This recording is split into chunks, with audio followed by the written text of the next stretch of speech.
What's up, ghouls and goblins? We are recording this episode on Friday, October 31st. That means it's Halloween, folks. That means it's Jasper's first birthday. Happy birthday, Jasper. Oh, happy birthday, Jasper. Also, a bunch of people in the Discord have birthdays on Halloween. A lot of people. So happy birthday, folks. Happy birthday, folks. We'll shout those specific ones out when we get to the questions. But yeah, that was a shocking development. Hey, welcome to the BGB's podcast. It's episode 74.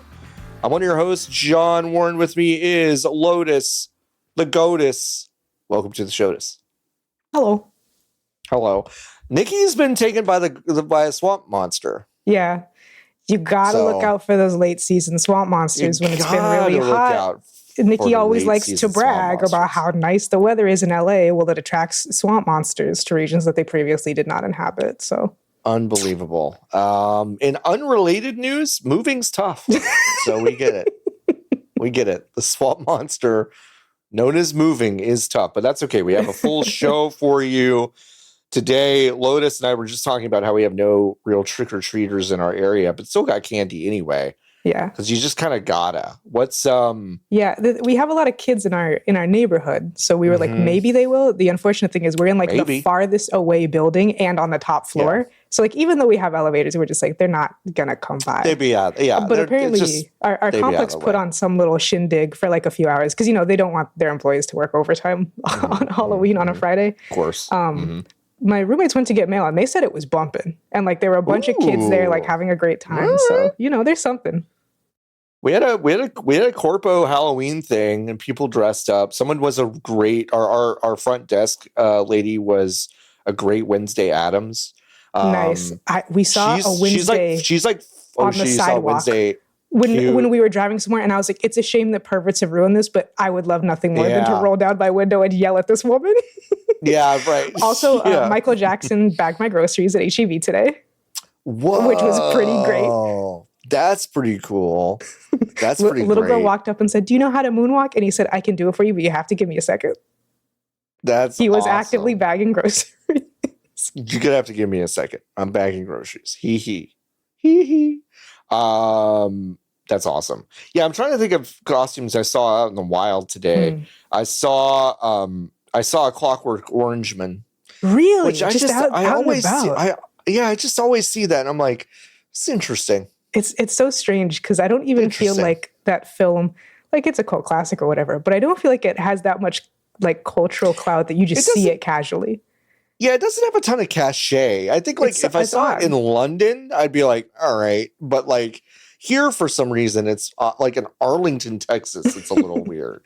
This is Bart Simpson's influence because he dresses that in some treehouse of horror.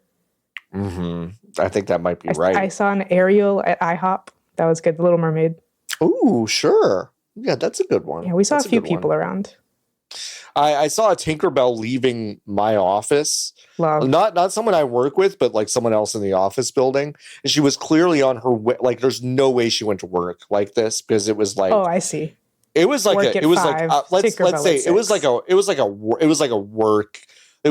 definitely like an after work outfit, if that makes sense. Yeah. And she like dropped something out of her purse on the way out of the parking lot, and I got to yell, Tinkerbell, you dropped something, and she was able to, because I didn't know who it was. Right. But it was kind of fun. I have to get my mom to tell me because her entire office like goes totally gaga for Halloween, and they all dress up. Yeah. Last year, my mom, who really likes makeup as like one of her hobbies, did paint herself completely blue and win as Mystique. So I think they were all different X-Men because they usually do themes. So imagine your OB-GYN down there, full blue. Full blue. Code blue, positive. Little cold. Little cold. Okay, a little pressure. Just full Mystique blue. Yeah. That'd be crazy. That'd be crazy. She'll have to tell me if they win again. We'll take you to the pap smear room in a second. Just fully head to toe blue. That'd be great. I'd love that. I love it. That's pretty awesome. Gosh, such a busy week in games. Have I played many? Actually, you played a good amount. I front loaded it. I played a lot of games last weekend, and then this week has been maybe my busiest week at work so far. We had several late nights, and I was like, I just got in the door like 20 minutes ago from work, so coming in super hot. Lotus was nice enough to gather all these stories today. Let's talk about one of the. There are actually a few really funny ones. I mean, like, depending on how you look at it, they're really not that funny, but they are. If you're listening to this program regularly, you probably also think that they're very funny. You also probably think it's very funny. But yeah, there was a really cool piece over at Business Insider that talked about all the, generative AI tools that EA in particular is using, because they have been really bullish on generative AI stuff to replace some of their workforce for, I think, really longer than any other major publisher. Yeah. And but the piece on file forcing their employees to use it. Yes. And yeah, like that, in contrast to Xbox, who reportedly is not giving a top-down mandate to their studios to use generative AI, although some of them are. But EA, that's definitely more of a mandate. And the problem is that their tools aren't very good, according to this Business Insider article, which is very, very funny to me.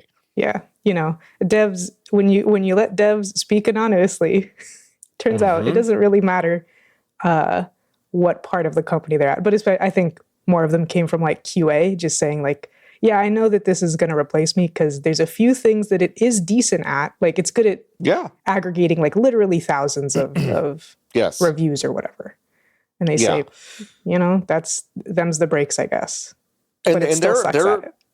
There's like there are code auditing tools that I think are like pretty good for this stuff. That the problem is that a lot of these studios are doing it kind of in the reverse of being like, well, what if we built the thing out of generative AI and then we kind of worry about it later, which, by the way, you're building rickety scaffolding on top of rickety scaffolding. And if you don't know how it's built and you're not auditing that process frequently, you're going to get some dog shit. And that is apparently what's happening over at the Electronic Arts Corporation. Yeah, there's good things that AI can do, but generating things is not one of them and probably never will be. So, no, it won't be. It will never be.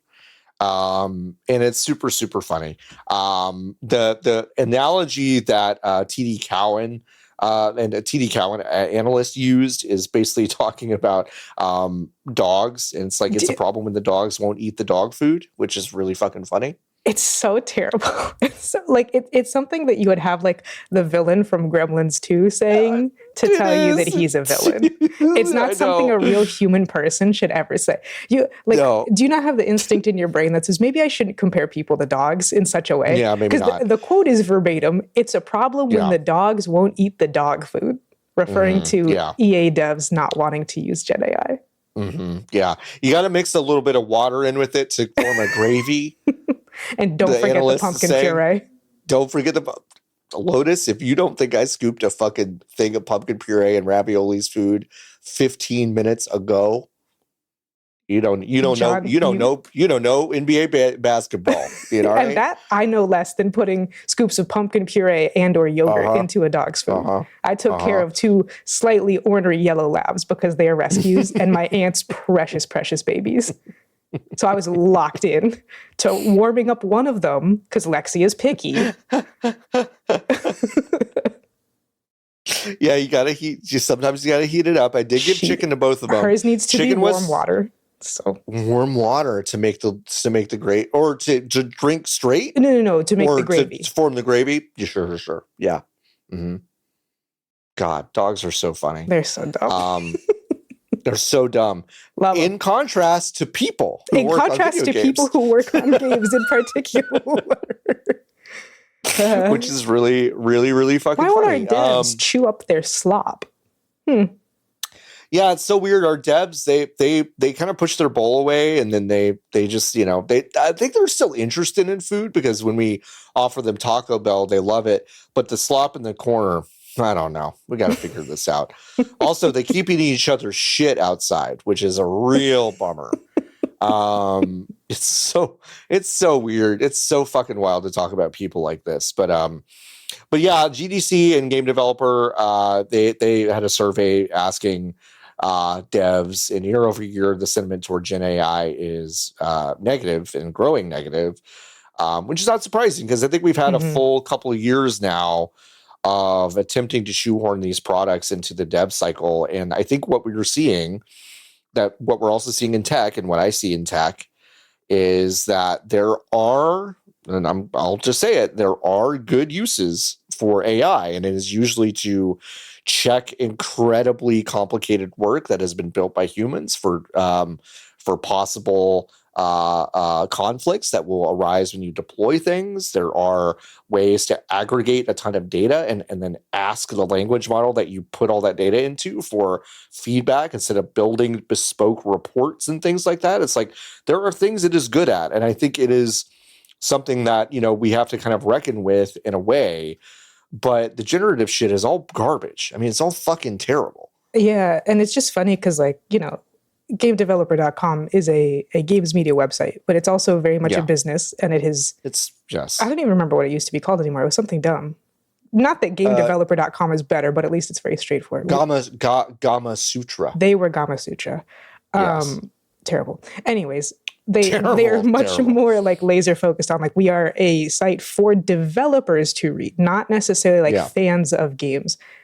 And then GDC is the way that it is. So theoretically, this is the most positive group that you are going to be able to survey, and they still hate it. Yeah, they still really fucking hate it.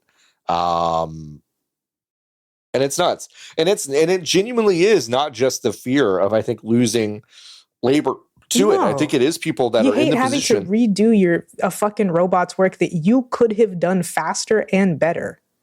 It is people don't like rough drafting.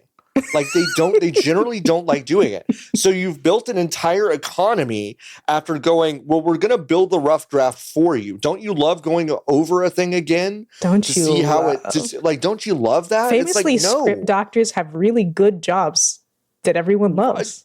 Everybody loves that. It's the chicest, coolest job in Hollywood. People that have to carve all this shit up. And it's it really is such kind of common sense of just nobody wants to do this kind of work. And I think it is extremely funny that we keep trying to make it happen. It is going to spell certain disaster for the companies that are insisting upon it.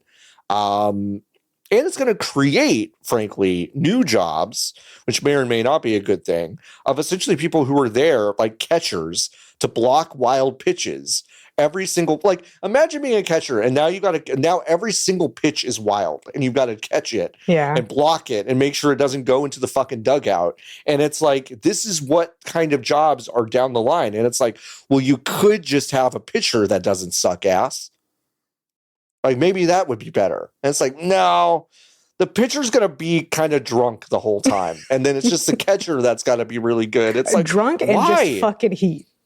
Yeah, it really is kind of a goofy thing to reformat the business like this, because I think you're going to get fast iterations of garbage, and there's no real upside to that, I don't think. So, anyway, we're preaching to the choir in a sense, but it is just one of those things where the more confirmation we have that even professionals don't appreciate this shit, it's still good to see, I guess.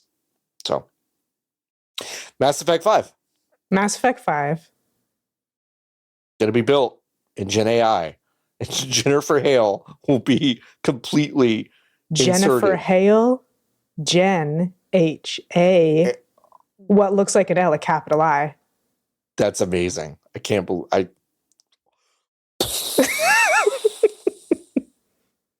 Mind blown. Hey, Amazon did the unthinkable. I'm just kidding. They did something completely predictable. They laid off 14,000 people already. There are up to 30,000 jobs on the on the chopping block. I think 14,000 is the figure that I had seen actually executed at this point. And a lot of it was in video games, but also logistics, payments, and cloud.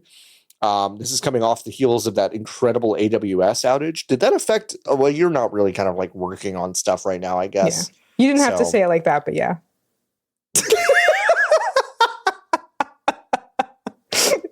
You don't really do anything. You're just kind of hanging out lately, huh? I was like, I didn't need to say it like that. I didn't even need to say it at all. No, I know what you meant. It's just deeply funny. It was just really funny. I just was like, yeah, you probably would have no reason to deal with AWS unless you're playing Fortnite or like Discord had some problems with it. AWS was basically handling. It's basically the backbone of the internet. Shout outs to one of my roommates, but not the other that got the day off because of it. Amazing. Yeah. I mean, Jira didn't work. Like it was just, it was a huge deal. Anyway, coming off the heels of that, yes, they are deciding to lay off a ton of people. And games were a really huge part of this. This seems to be kind of unfortunately, kind of the moment where they've looked inward and said, yeah, our game stuff has not really worked out very well. New World is ending development. Oh, God, I forgot about that. Yay! The New World, yep. Sorry to the devs, but yay! Sorry to the devs, but yay. The Lord of the Rings MMO was canceled.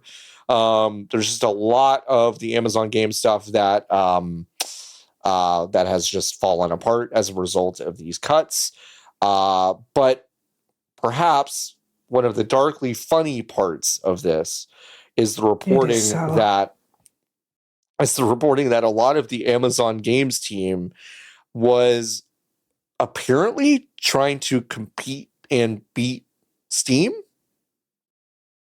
This was news to me. Like I don't remember this being everybody. Like yeah. It just seemed like they were going to sell games, and it's like, oh well, that's Amazon. It makes sense that they would kind of tack that on to the 6 million other things that they sell. Sure.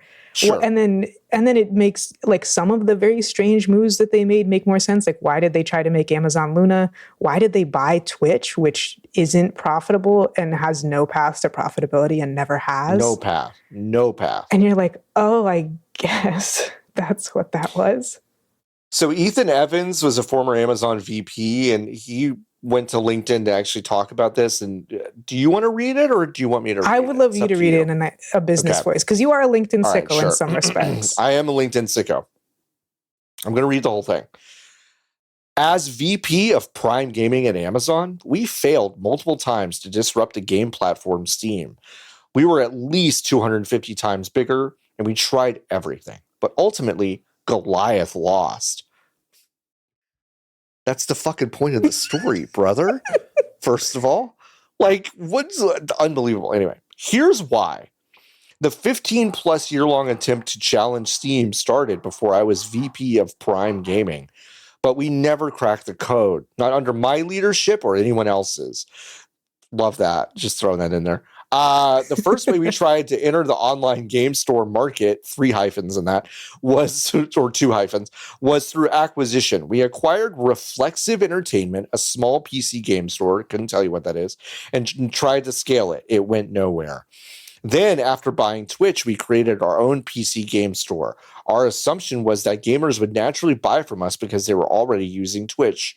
Wrong. That was pretty dumb. Maybe if there was any kind of integration, that could have been a possibility. That could have been. Can you imagine if you were watching a streamer play a video game and you could click a button that takes you to the game page, all the streamers playing the game, and you could press buy now and just buy it. Buy now. Imagine buy now. It's so easy. Buy now with Twitch bits that you have accrued by watching, some of which you've gotten by watching ads. Awesome. Holy fuck. Amazing. Dumb. Anyway, finally, we built, quote, Luna, a game streaming service that let people play without a high-end PC. Around the same time, Google tried the same thing with their product, Stadia. Neither gained significant traction. The whole time, Steam dominated despite being a relatively small company compared to Amazon and Google.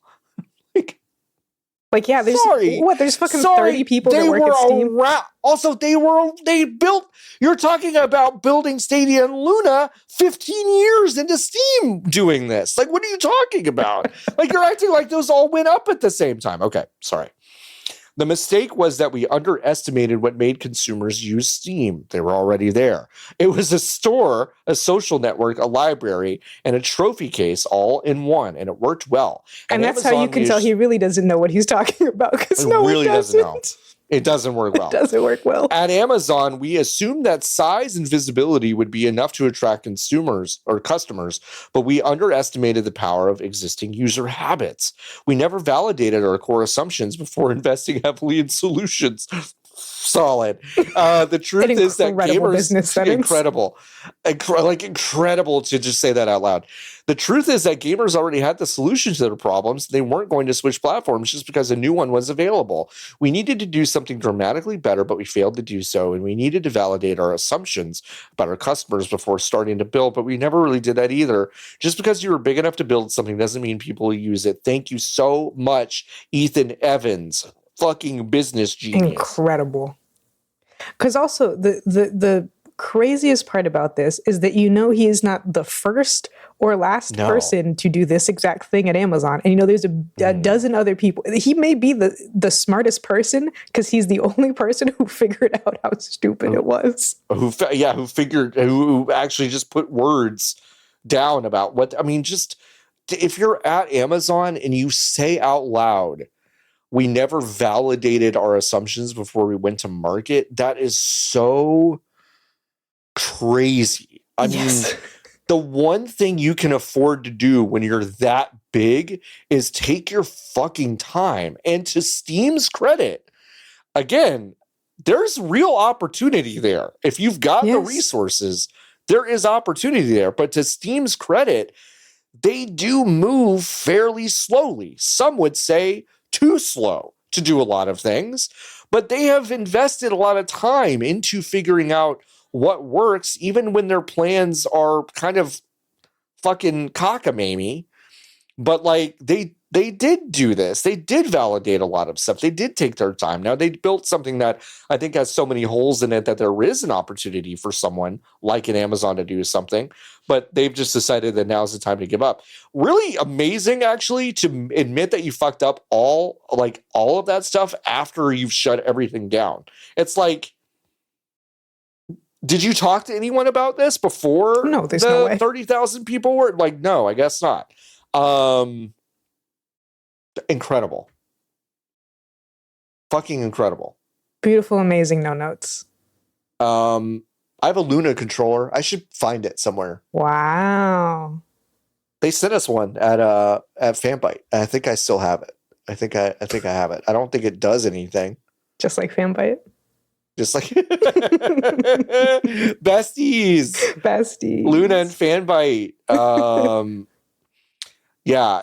Luna worked about as well as Stadia did, which is to say not well at all. Yeah. Which again, and I know NVIDIA is NVIDIA, but it's wild that NVIDIA one day just woke up and was like, we could probably do that. We have a lot of GPUs. And then they did. And it works pretty well. Works pretty well. Whatever. We could do that. Yeah, you notice that Amazon? Another company that's smaller than you woke up and said, we could do that, and they figured it out. Yeah. It's crazy. It's almost like becoming a billionaire is just a fucking happenstance of cruelty instead of actual intelligence. Anyway, Lotus,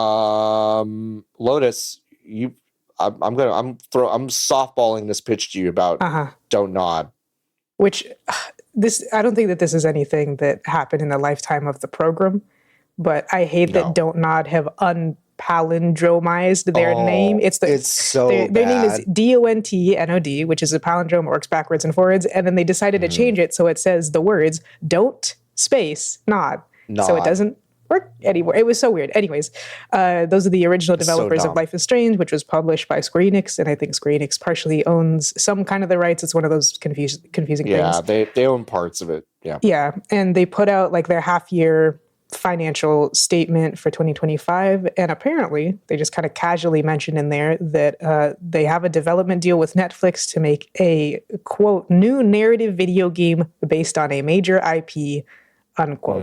They also mentioned it's going to be developed by Don't Nod Montreal, which is their secondary studio. Main studio's in Paris, I believe. Don't Nod Montreal, only thing that they've made is Lost Records, Bloom and Rage, which by many reports was kind of a nightmare, but I don't think that that's the studio's fault. So yeah, you know what it is, right? In your bones. It's either Stranger Things or Wednesday. It's Stranger Things. I think the thing is, Wednesday has made so much money. Wednesday. That's the thing. Stranger Things is the only thing that they've ever done video games for, which makes me think that it's probably just another Stranger Things. They've Netflix Wednesday's has tried. Interesting though. Yeah, Netflix has tried with Stranger Things games before, and none of them have really taken off. There was a Telltale one, right? Or did I make that up? There was a Telltale one. Yeah, I think no one played it. There's been different ones because also, I mean, Netflix has kind of gutted their games division after ungutting it, 3 years ago or whatever. And so they have various they canceled it. Yeah, but so it's looking good for Don't Nod. Oh my god! Yeah, Netflix has gone in and out of games multiple times, and they've realized that the things that work the best for their games are little choose your own adventure mobile games for the stuff that they do. What's with this? What's with this face? We're gonna upload an image from a leaked image from the canceled Stranger Things Telltale game. Oh jeez. Oh man. This is Will, that the small child that gets sucked into the wall in the first season. That's not a spoiler. No. This is a fucking brontosaurus with a human head that I'm looking at here. It's really good. If you're watching the YouTube version, you can see it right now. I love Coconut Head from Ned's Declassified School Survival Guide. Coconut?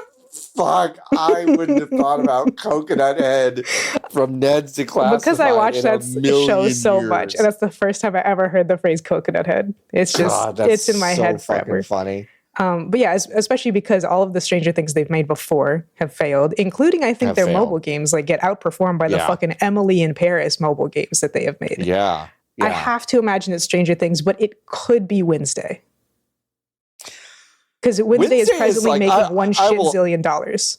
I will say Wednesday is a much more interesting. I mean, especially if if someone who could actually write took it, it could happen.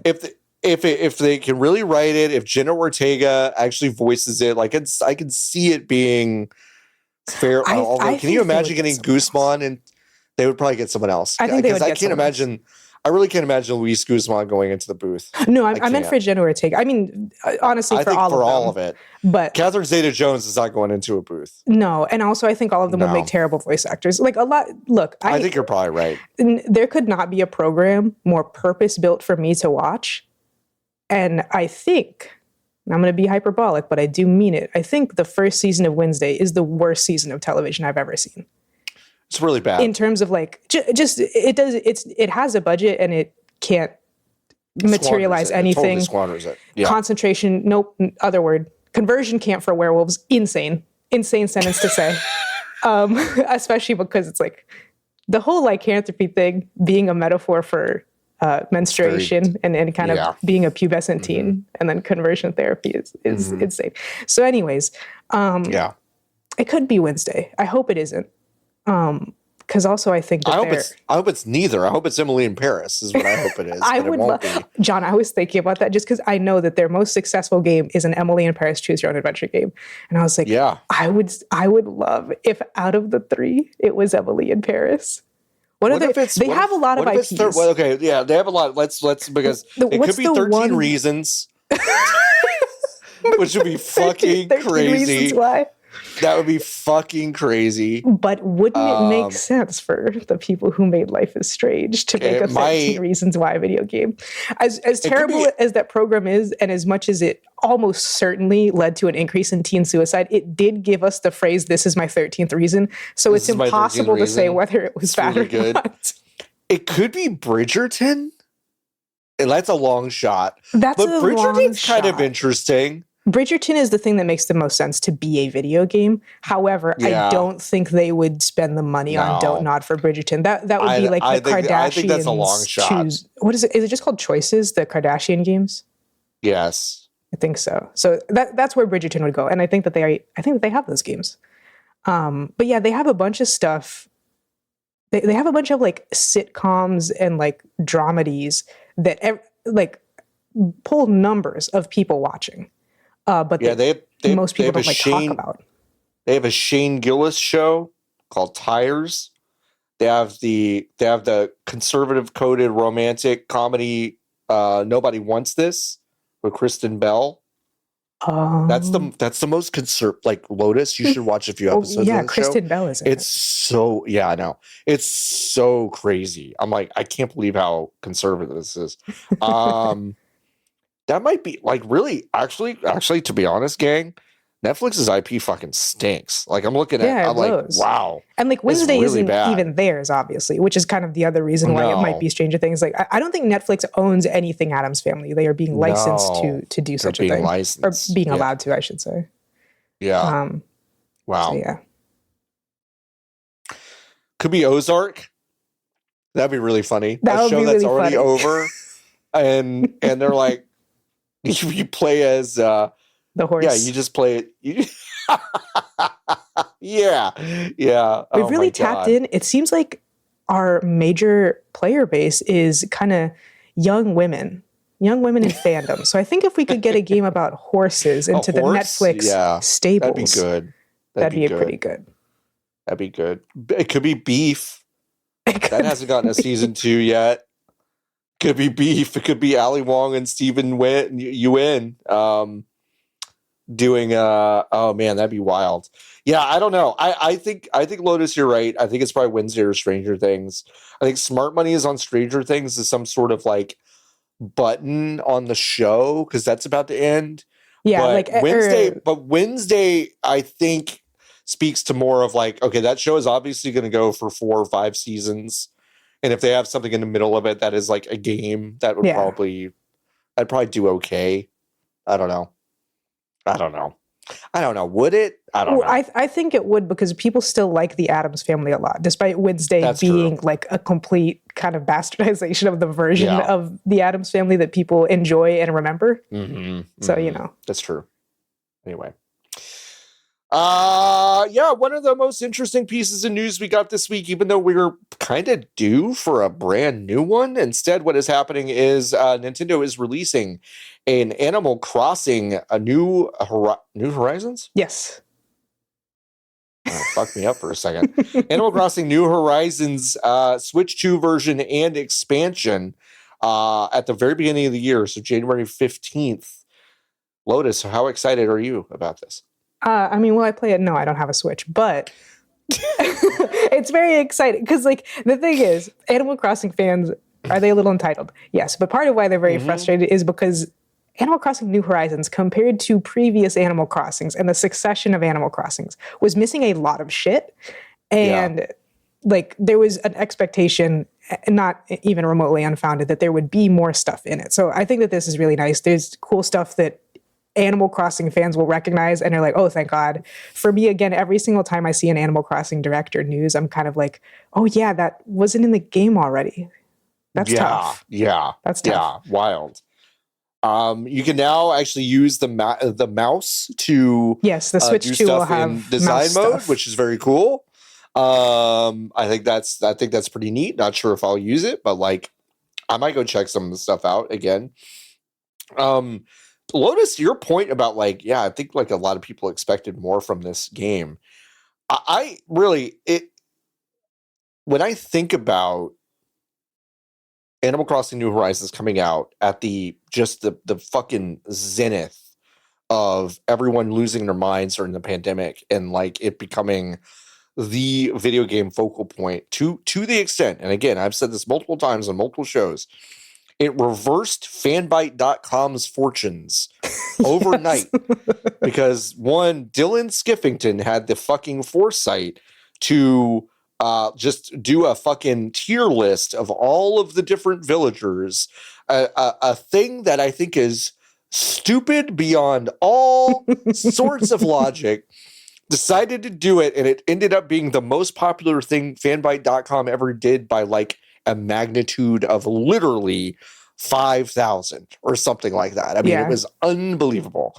And just going by that alone, and also just how many people were playing, it is shocking that Nintendo did not call an audible and be like, we got to do some shit for this game. This went crazy for us. I wonder how long they've known, you know? Yeah. Like, fuck it, just wait till the Switch 2 is out. Maybe so, because like I can, well, on one hand, I culturally, they were much, if I recall correctly, many Japanese developers were much more let's say reverent about the need to go home and be safe and not necessarily keep the fucking engine going on everything the way that some people were. But this was still one of those things where it did shock me that it cooled off as fast as it did, given the just unbelievable numbers that were playing this game. And yeah, like to your point, a lot of stuff like New Leaf, a much more robust feeling game than New Horizons. Yeah, it's strange. And the thing is, though, in my head, I just want to imagine, because sometimes game directors, especially at Nintendo, they have such outsized personalities that you really wouldn't expect, especially for like the glimpses of you get it from like Sakurai, for example, in like directs and in his own stuff. You're like, no, like, he must be terrible to work with in some respects. But like he's so laser focused. So like in my head, I just like to imagine like the senior board controlling New Horizons found out that people were burning through their game that is supposed to take you multiple years to even remotely feel finished with, resetting the clock and burning through it in a week and saying, make those fuckers wait. Make them wait a little longer. Make them wait. I heard rumors we're going to have a Switch 2. Wait until that shit's out. Fuck them. Yeah, fuck them. And I would respect it. Fuck them. I respect it too. It's fine. But it's interesting. You'll be able to store plants. Like you're going to get a huge storage upgrade. So your bins in the house, you can store a lot more. You can store shrubs and trees. You can buy up to 9,000 now when it used to only be 5,000. So yep, which is pretty big. There'll be kind of a happy home area, which is the resort, which is exciting. There's a reset service by Resetti. Resetti will clean all decorations out of a given area. So you could do entire island or beach or a yard size area. And then you can now actually save up to 3 islands, which is like... Yes, for Slumber Island, which is nuts. I mean, nuts. Slumber Island's one of the things that I think people were like, oh, I guess they're just not going to do the whole thing or do any new stuff. And this was like, hi, no, just kidding. You can also do multiplayer and terraform islands together. Yep. Huge. Okay. Pretty cool. This might get me to go back and check. It's one of those things where I played this game pretty religiously for about 40 days, stopped, and then just had no real inkling to go back. And now I'm like kind of itching for an Animal Crossing like game. And it's been 5.5 fucking years since that game came out. And I'm about ready for it. So I don't know. It'll be interesting. A really funny note: the Kirby DLC and upgrade was like $20. This one's $5 if you already own it, which is like what? I just want to be in the room of the discussion of all of that. I'm just like, okay, yeah, the Kirby thing's $20. Okay, all right. Sure, okay, sure. We could probably scale more on the Animal Crossing. Animal Crossing is only $5. Okay, I just don't understand it. I can only imagine it's because so many fucking people own it that they said, yeah, just. I guess they're just like, fine, we'll scale. It's fine. Someone knew some math on that one. Someone did some math, but it's like, as someone, let me be careful here.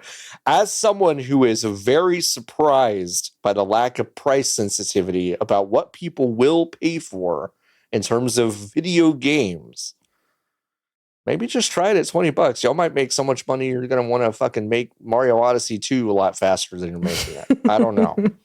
Just a thought. Speaking of really good games from 2017, Legend of Zelda Breath of the Wild vinyl LP sets are priced at $50. It's a double LP with 30 tracks, and then also an 8 LP set for nearly $200 with 130 tracks. This thing is it is gorgeous. I don't like get into these big vinyl sets, but when I did see this kind of all laid out, I was like, damn, that's pretty nice. I do have a record player in my living room. I'm like, I could get down to some BOT dub. You could. I mean, I think they're clearly collector's items. I think the vinyl market has recognized that like it actually doesn't matter how these things play literally at all.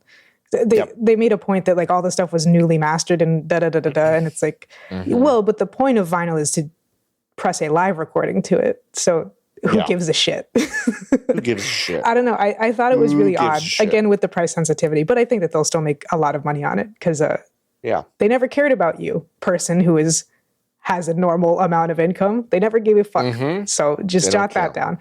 But to me, it was like so telling that the Nintendo VP, Bill Trinan, mentioned how much of a market there is for video game OSTs on CDs in Japan. And then it was like, we're just trying to gauge interest in the US.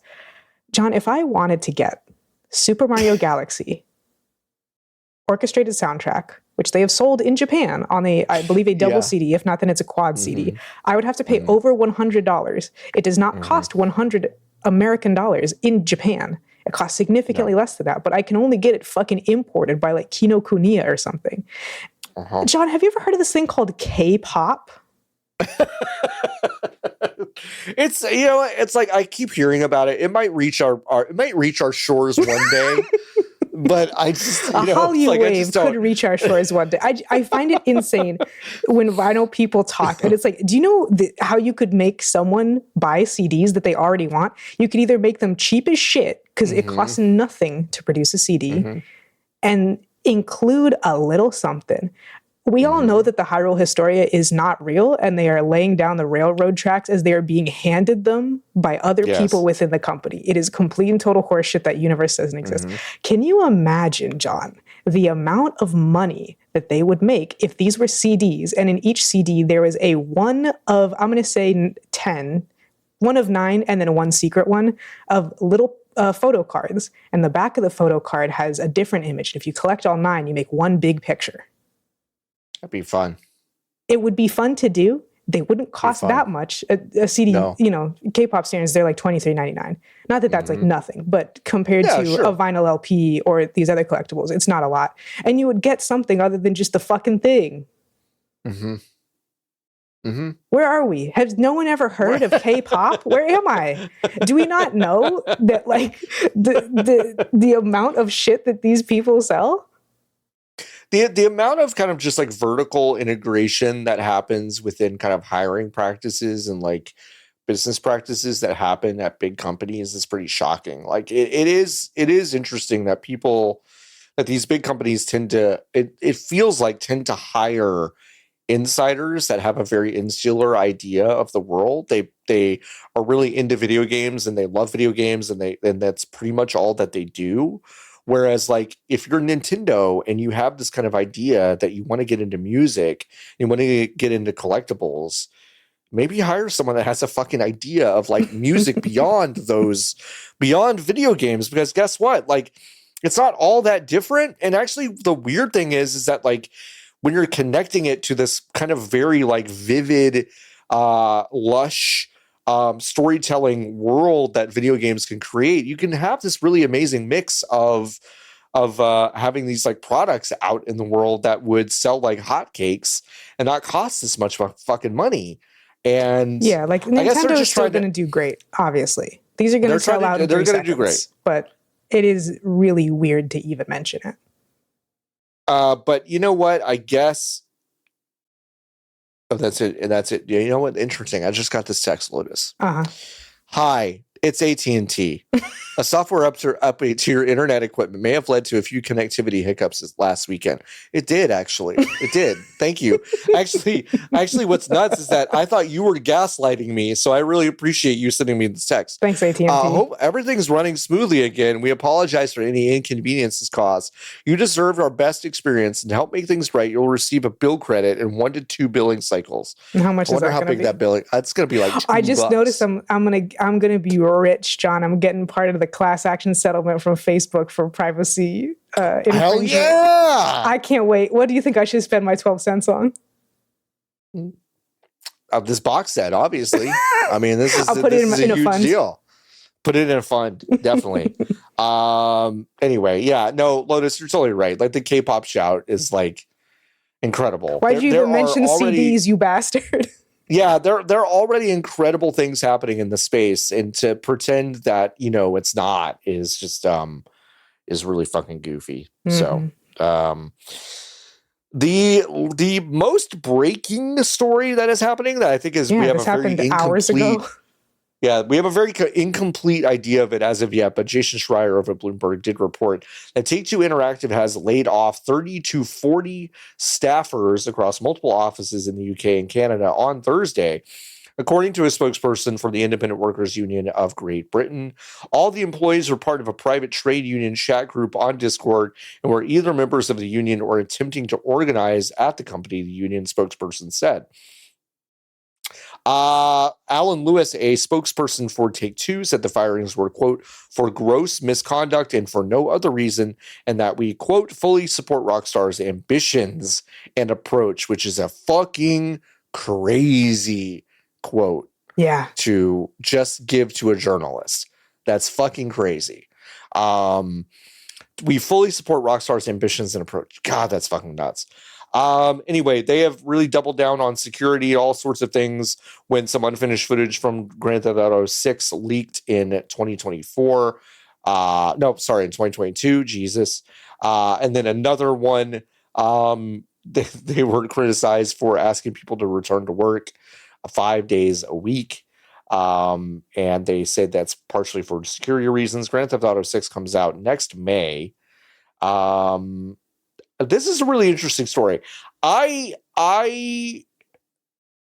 think if this had happened 4 to 5 years ago, I'd be like, this is going to go away in like a minute and it's not going to be a big deal. Mm-hmm. I don't know if I know why I should be totally fucking cynical and think that this is going to be fine. But for various reasons, partially because we've seen more unions pop up and partially because we've just like seen some fatigue on these like incredibly tortured 10-year dev cycles. I don't know that this is going to be something that gets totally swept under right away. Yeah, especially because the game is going to cost $100 American.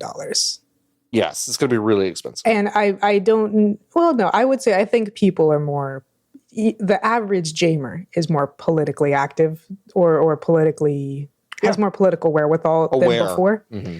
And 100 American dollars is a really easy point to balk at, just like we were kind of joking about with Microsoft before. Like there's a lot of people who, even though they care, they would not care enough about Palestine and about the many horrible things that Microsoft does to like stop playing Xbox games. But when the price increases, even like the price increase is annoying, it doesn't magically make the service like objectively a bad deal. Mm-hmm. Yeah. But it's enough for a lot of people. And then the other stuff's also enough for a lot of people. And then another price increase on consoles is enough. And so I'm like, maybe it is not going to be as okay for them.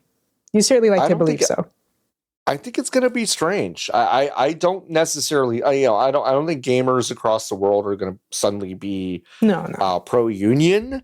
But I do think that your point about the $100 price point and that sensitivity and kind of people balking at the cost of games right now, I don't know if this is a cocktail for success. And I also don't know how they get away with this. Obviously, I think Take-Two probably does enough of their due diligence to know how to lay off these workers without some sort of, they probably like it's security. Saying gross misconduct on the record immediately is crazy. It is crazy, but I'm sure what they've done is they've taken their security measures that they've installed since last year and said, okay, If you have a Discord and you're talking about work stuff outside our normal channels and it's Discord, that's going to be gross misconduct. Yep. And will they be able to get away with that? We will see. It'd be nice if these 40 workers decided to file a suit and try to fight this. But it is interesting that in Canada and UK, two countries that I think have a bit more legal standing with unionization at the moment. I'm not saying it's like great, but it's not great, but it's not us. It's not us. It's not us. I just wonder how this is going to go. So I think this is really interesting. This is very clearly some sort of union busting tactic, obviously by a Grand Theft Auto maker, Rockstar and Take-Two. And we will see how it shakes out. But it's it's developing. Just got reported. It's a big story. We will follow it closely. Jason Schreier was, I think, first to post about it this afternoon. So thanks to Jason over at Bloomberg. He's got all the inside shit. How do we get that? He's doing it over Lotus, there. what do we do? What do we do? What are we doing wrong? What do we do? What do we do? What do we do? What do we do to get Rockstar to email us and say, well, if we can go back approximately 10 years in time and then make a huge scoop about Rockstar doing horrible things, then maybe we'd have some good graces and some good contacts. So you're saying that putting in the work a long time ago is kind of what just got Jason here. Unfortunately, it would appear that like 15 years of integrity and important scoops might have helped. It might have helped. All right. Fine, whatever. I guess that's fine. I'll give up on the stream. That's about it for the news this week. Lots of stuff going on. If we missed any stories that you want us to talk about, go ahead and hit us up over on our Discord. You can go to discord.gg/VGBs, join our Discord. And we have a bunch of free shit, but we also have exclusive channels for our Hive members. You can go to vgbs.com/join to join the Hive. Let's talk about some games we played, huh? Yeah. We both played some stuff. Nikki wrote in their part, Taken by Swamp Creature, which that was not me. A game. I just had to report. Oh, that was you. Good, thank you. Also great game. AAA game. It reminds me, I think this is a Tumblr post. Just one of my favorite things ever is everyone riding the train this morning got 250 XP because a level 32 Dracula wandered onto the tracks. It's really good. And seasons greasons, everybody. That's what I bring. Reasons. Let's flip back and forth. You played 3. I played 3. Let's talk about Stasis. Is that not 4? Oh. Stasis is a point-and-click adventure game from 2015. That's the sound of John deleting down to 3, I believe. I deleted down to 3 because I'm like, I didn't play enough of 1, and also I'm like, we don't need to talk about it. That's fair. Yeah. It's a point-and-click game from 2015. It's one of those things that, like, at the time, I remember hearing a bit about as someone who really likes point-and-click adventure games. It is really obviously inspired by Dead Space in, like, a lot of different ways. I think maybe the wildest thing, because I remember this game, but I had never played it. I think I might have watched a playthrough of it as a kid. Yeah. This game came out a month before Soma. And whoa, really? Yes. Is that not unbelievable? That is wild. Yeah. It is a point-and-click adventure game set in a derelict mega structure ship thing that is like a research lab and a bunch of other stuff. You are a guy who wakes up out of stasis. You have no idea why you are there. Hey, this also must have come out. Oh, wait, no. Is Fallout 4 2014 or 2015? Oh, that feels like it's 2014. I think it's 2014. Fallout 4 was 2015. You're right. Wait, it was 2015? Oh, it was 2015. Yes. Okay, yes. So that's also crazy because the late 2015. The plot of this video game is that you wake up out of stasis on this crazy ass fucked up ship where something horrible has happened. Everybody's dead pretty much. And what you remember doing is it's not hard sci-fi, but it's the sci-fi thing of if you want to travel long distance in space, there's no wormholes. Everyone has to go into cryosleep. And so him and his wife and his daughter were going on vacation to like Jupiter or whatever. And then he wakes up on this fucked up ship and his wife and daughter are gone. Motherfucker, that's really similar to Fallout 4. How did this all happen? It's so similar. Nothing is the most original thing on earth. It's just wild that this is such a coincidental thing. Yeah.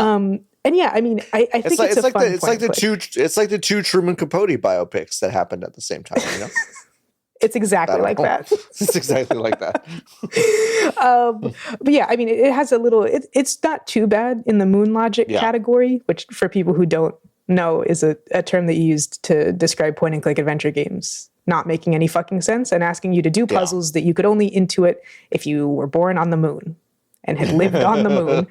It's not too bad about that. It's so weird that it's from 2015 because it feels really old in a lot of ways, which I like. It has the good parts of feeling old. Like there's a bunch of random ways you can kill yourself for no reason that are all hilarious. Like it's awesome. It's a horror game that mostly takes itself pretty seriously. And then you're like, you're doing a puzzle and you could swallow a bunch of acid for no reason. Awesome. And then you get an achievement for it.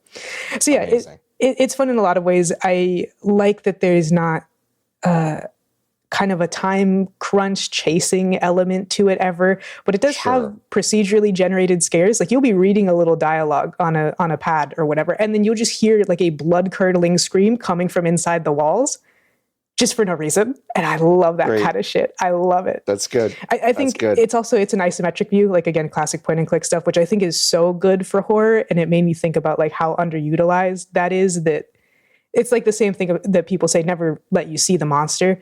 You can't see it because it's isometric. So you can vaguely see what's going on and you can see the suggestion of gore and body horror, but you can't really tell what it is. And it's so good. The prose is also generally pretty good. I think it does have some bad habits that you see in a lot of sci-fi horror, which is that like it's not very focused at times. It wants to do a lot of different ideas. It gets a little bit childishly kind of like torture porny when it's trying to be more dystopian, but when compared to Soma, like Soma's like laser focused on identity and existentialism and alternate selves and what do you do at the end of the world? Whereas this like kind of bounces around with like evil capitalism and stuff, and there's some amount of like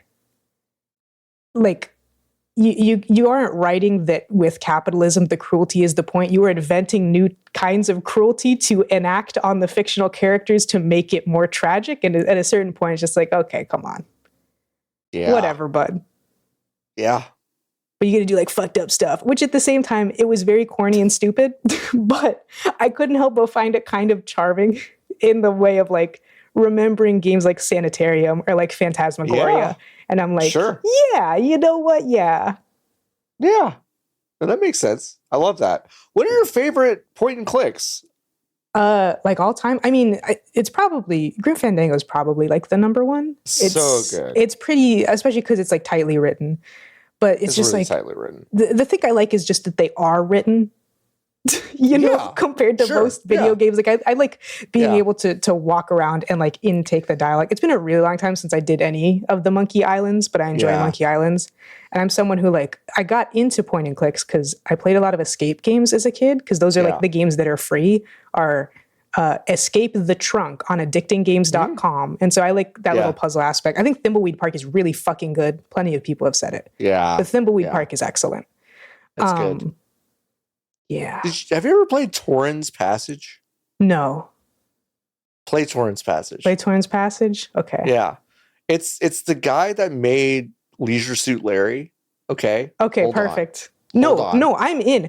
Do you know how much I love the first Leisure Suit Larry? The idea of starting a game and being like, who's the president? And me having to answer like, is it Reagan at this time? Like, I don't know. I know, like I have no fucking idea. Just because I want to see the porny scenes, I gotta know who the fucking president was when y'all made this. It's so funny. It's that dude who's making a family fantasy point and click game. Okay. And he can't help himself, right? Like he's still a pervert, right? So my godmother Dana bought me this game sight unseen, had no idea what it was for PC, and I got fucking deep into this game when I was like 9 years old. So I'm I think you can get it anywhere, but you can get it on GOG, and I think it's playable there. I'm very curious about what you would think about that game. That's interesting. It's a Sierra game. It's a very like It's not like, I don't think it's like deeply interesting from a few perspectives, but like it is written.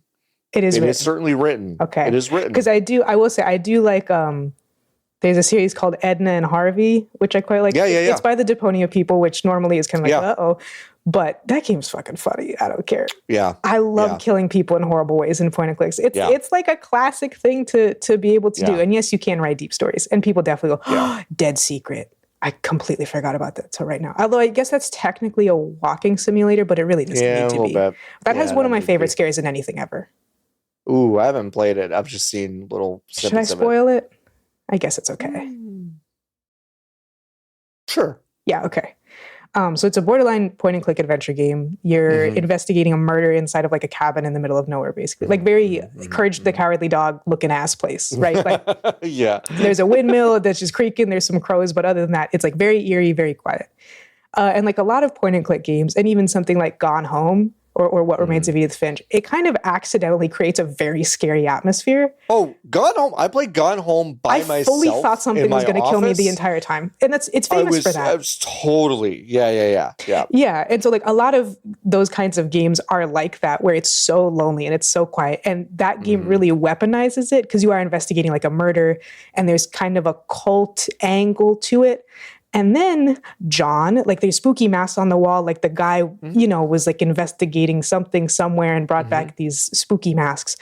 There's a point where you finally get into the attic and you're like, thank God. And it's like a bunch of documents and stuff. And then you hear creaking noises and you turn around and there is someone in a black cloak and a mask running up the staircase directly at you. When you have not seen hide nor hair of a human, I love it. Because you just hear like, eat, you turn around, just going towards you. John, you have to jump out the window before you get killed. Oh, really? Yes. Oh my God. You have to have the wherewithal to be like, this fucking Michael Myers is trunching up the stairs. What do I do? What do I do? I need to go to the window, click the thing, press this, try to do this, and then just jump. I'm obsessed. Sorry for spoiling it if you didn't know. However, that game does not have the playtime that it does. So if that gets you to play it, then that's okay. Oof. That's love awesome. It. I have a big mask thing. My grandmother made masks. She was an artist, and we had a few in our house. I used to have a recurring nightmare about one flying through the house to find me. That is horrible. And like I had them. I mean, I had them for like probably a decade. These nightmares. That's crazy. So I've got a big mask thing. Not a fan. I've tried to get over it. I do want to say one. I did take exactly one screenshot while I was playing Stasis because it made me laugh so hard. Okay.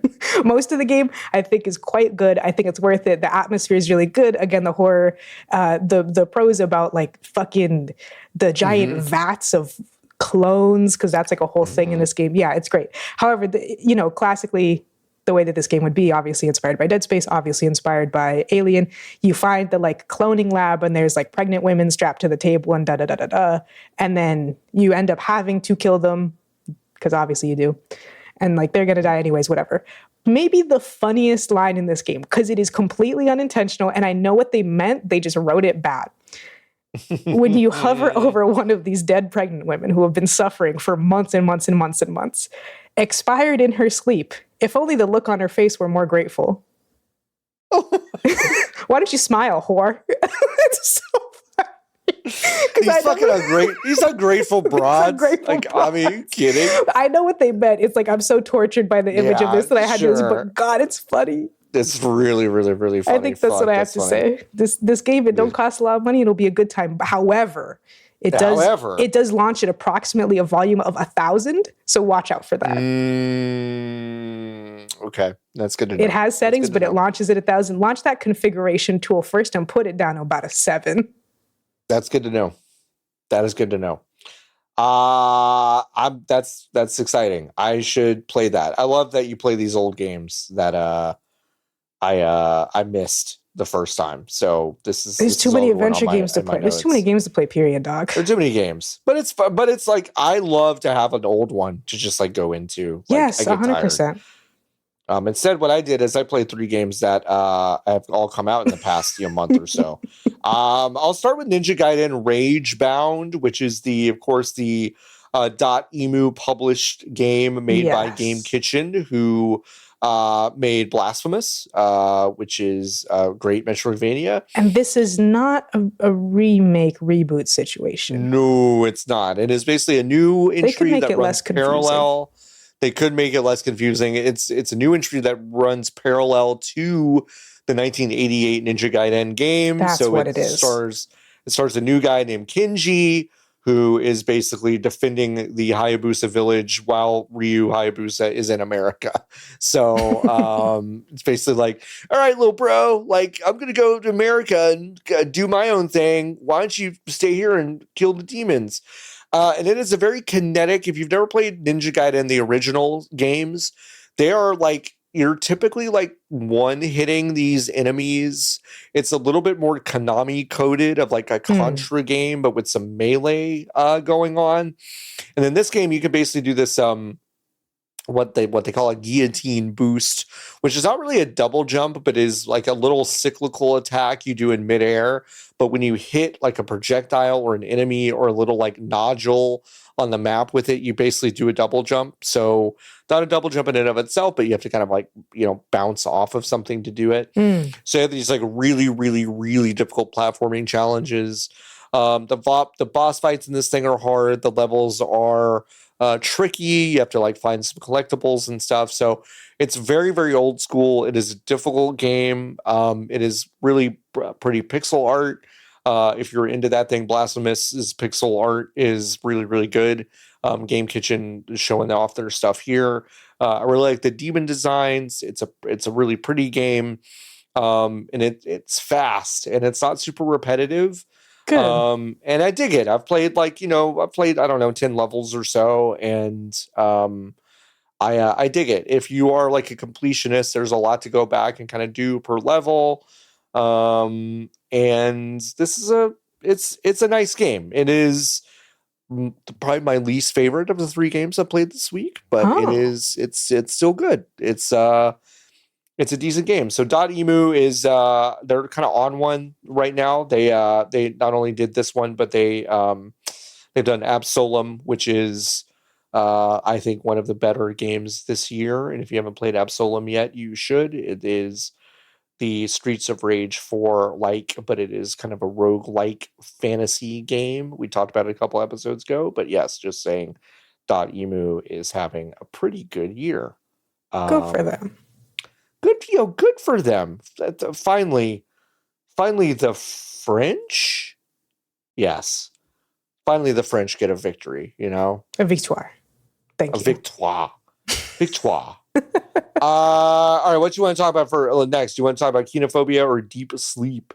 I'll talk about Deep Sleep Trilogy because I don't have too much to say about it. This is the kind of thing that I basically replay this trilogy every single year. Playing all 3 of them takes like an hour and a half, maybe 2 if you really feel like it. Because these are like, again, similar to what I was talking about, not Stasis, but the games that I played before that. This Deep Sleep is like a fucking OG Flash game that used to pop up on all these different websites. It's by Scriptwelder, who was kind enough to code them outside of Flash and put them up on Steam, and you can play them, and all 3 of them cost like $5 or something. They're just so good. The whole thing is that it's a waking nightmare, lucid dreaming. Like you have fallen into a deep sleep and you don't know when or if you'll wake up. It's hard to tell what layer of the dream you're in. But like again, they're pretty quick. Like this is what I would be tempted to say. This is what Faith was before Faith existed. The video game series. I mean. And it's like fairly straightforward point and click stuff, but I think it really does a good job with the scares that it does and the building of tension. And there's a few like time sensitive things that you have to do that are just so awful and so good. Like one of the best things that like horror adventures, a classic thing that they make you do is a monster is chasing you and there's a door where you have to turn a valve on the door and you have to be able to not freak out long enough to do it correctly and in time to shut the thing out. And I love stuff like that. Love that. Yep. Pressure. Yep. They got good audio design in those games, which again is an insane thing for something that used to play in my web browser 12 years ago or whatever. But they've always had like a really, really rich soundscape of creepy whispers and strange banging noises that are very deliberately placed. You know exactly when something's after you. And I like that. I love that. So you're going to get scared for an hour and a half. Hit it up. It's also, it's pretty chunky pixels. Like it's not particularly realistic or anything. Like there's there's not even too much in the way of like blood and guts and bones. So I don't know. Mm-hmm. And there's a new one, right? Yes, I haven't played it though. Interestingly, It's totally standalone, and it's an RPG. Okay. And it's much longer. I think that game is like a 10 to 12-hour game. I haven't touched it at all yet, but I'm very interested in what they have to do. It's called Deep Sleep Labyrinth of the Forsaken. So if you played the other 3 Deep Sleep games, you might want to check that out, even though, like Lotus said, it is standalone. I'm seeing that here too. Cool. I love Creepums. Love Creepums. I should play more Creepums. I don't play enough. You gotta stream some Creepums. Oh yeah, stream some Creepums. I could. My first stream ever was me. I think I said this a couple episodes ago, but my first stream ever was playing Amnesia: The Dark Descent with a friend of mine because I was too scared to play it alone. But Discord did not work very well at the time for streaming to someone. So I said, hey, how about this? We'll just get on Discord together and then I'll stream it to Twitch. And like, you'll just kind of have to follow along. And a bunch of people showed up and I was like, oh, okay. That's awesome. Yeah, I love the season. Amnesia is so fucking scary. It's so fucking scary. I love it. So fucking scary. It's really good. I love it. Okay, let's keep with the ninja theme. I played also Shinobi Art of Vengeance. This is kind of part of Sega's revival of a lot of their old franchises. Obviously, we've seen it with Streets of Rage, and now we're seeing it with Shinobi. And folks, this game, one of, I think, the prettiest 2D games I've seen in a long time. It is a gorgeous, gorgeous, gorgeous game. Lizard Cube made this game, and Lizard Cube also did the Streets of Rage 4 game. So that's not actually .emu. Sega published this one. But it is a gorgeous, gorgeous game. It has slightly larger levels than you would see in a Ninja Gaiden. It is a little bit more thoughtful. It's a little bit more Souls-like, if I may. So it feels like a grander game and not something that feels a little arcadey. But it is lush and it's pretty. And I think the writing is pretty good. I think the voice acting is pretty good in this little 2D adventure. And I think it is one of the prettiest games that I played this year.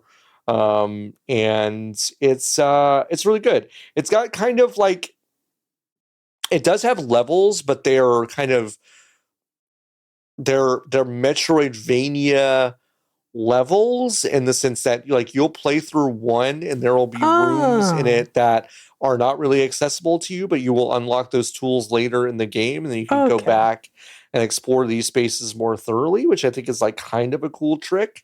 If you're someone like me that like I think Hollow Knight and I think Silksong are cool, but like I get a little fatigued with how big those maps are and how much there is to go backtrack. Shinobi actually provides like kind of bite-sized versions of that allow you to kind of go back and explore new areas with it within those levels, like as you unlock some of this stuff. I think it's kind of clever. It's a cleverly designed game, and again, it is gorgeous. It's fun to play. It is one of my favorite games that I've played this year, and it's awesome. So if you liked at all Streets of Rage 4, Lizard Cube is so good at doing this really lush hand-drawn art. And Shinobi is one of those franchises that like I kind of liked when I was a kid. I was a Sega Genesis kid, but I didn't love it. I liked Ninja Gaiden on NES a lot more.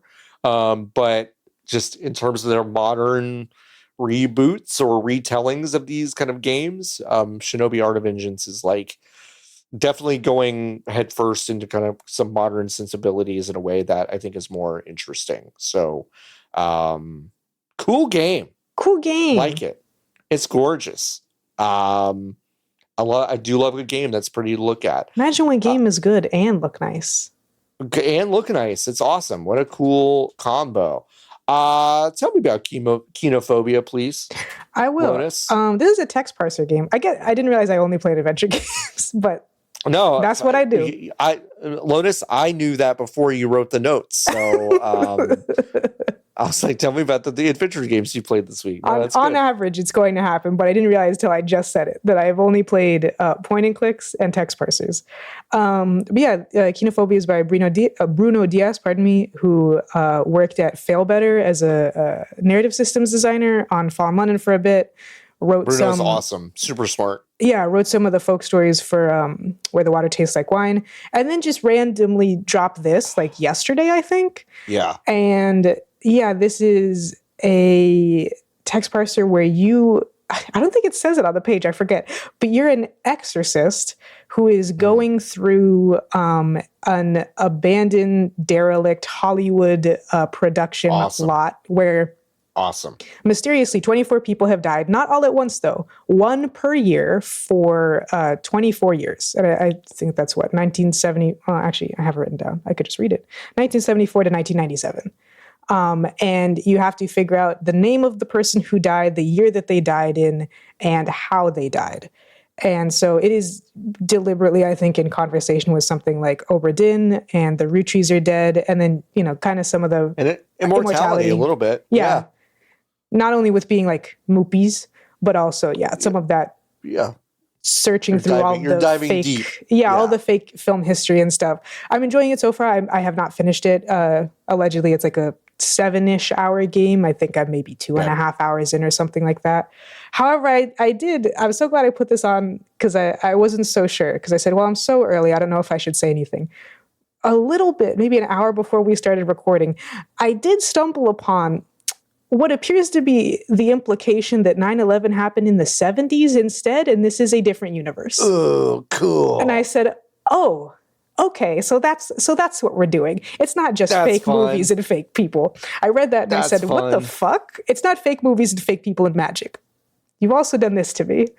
We've also done this. So yeah, I'm pretty into it. It does have some of the foibles that you get with text parsers. It does come with a full guide though, which was very helpful.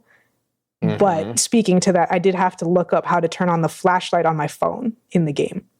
Because text parsers, generally it is a combination of a verb and then generally you prefer to do one noun. So go up or take item. It does not have the verb use. So I went into a really dark area and it said thank goodness my phone has a flashlight. And I'm like, great, use flashlight. I don't know use. Fuck. Okay. You can query your phone, which is to text your assistant to look stuff up for you. So I'm like, query phone for flashlight? Nothing was working.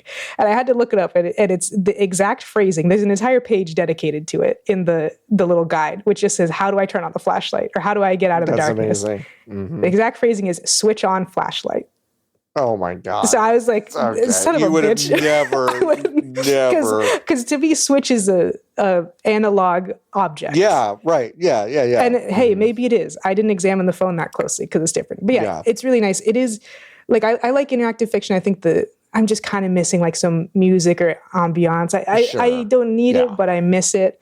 And then there's also the sensation of you're playing this and it's just a window that fills with text. And so the more little documents I get, even just looking in my inventory is a giant wall of text, and it can be difficult to kind of go back and forth as opposed to, being able to more tactilely flip between things. But I like it. Yeah. Again, Bruno Diaz has a reputation for a reason. I think it's really well and interestingly written. It's also free $99. You can play it in browser, or I downloaded gargoyle.exe. So I could save the game and close it as I please. Because obviously, if you play in browser and you close it, there you go. There you go. In fact, one of the very first comments on their itch.io page is, hey man, very cool. Love this game. However, the game does not tell you lose all your progress if you close the tab. Oops. Yep. Which in some respects you should know, but I could also totally imagine being like, cookies will take care of that. That's what they're for, right? Yeah. Yep.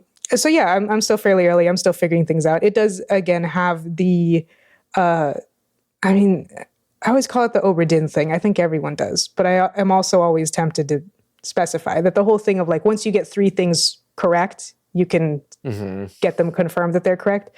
That's cool.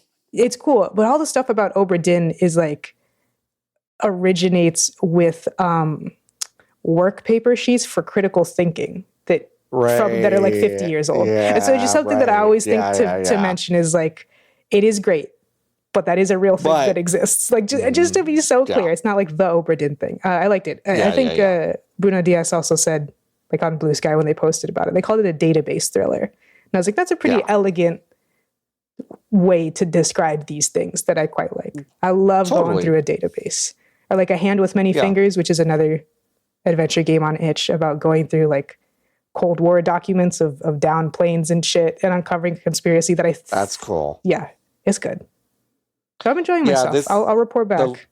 The log line is explore a haunted movie studio, learn the fates of the tormented souls bound to it, into 50-year curse inscribed in blood and celluloid. Hell yeah. That's awesome.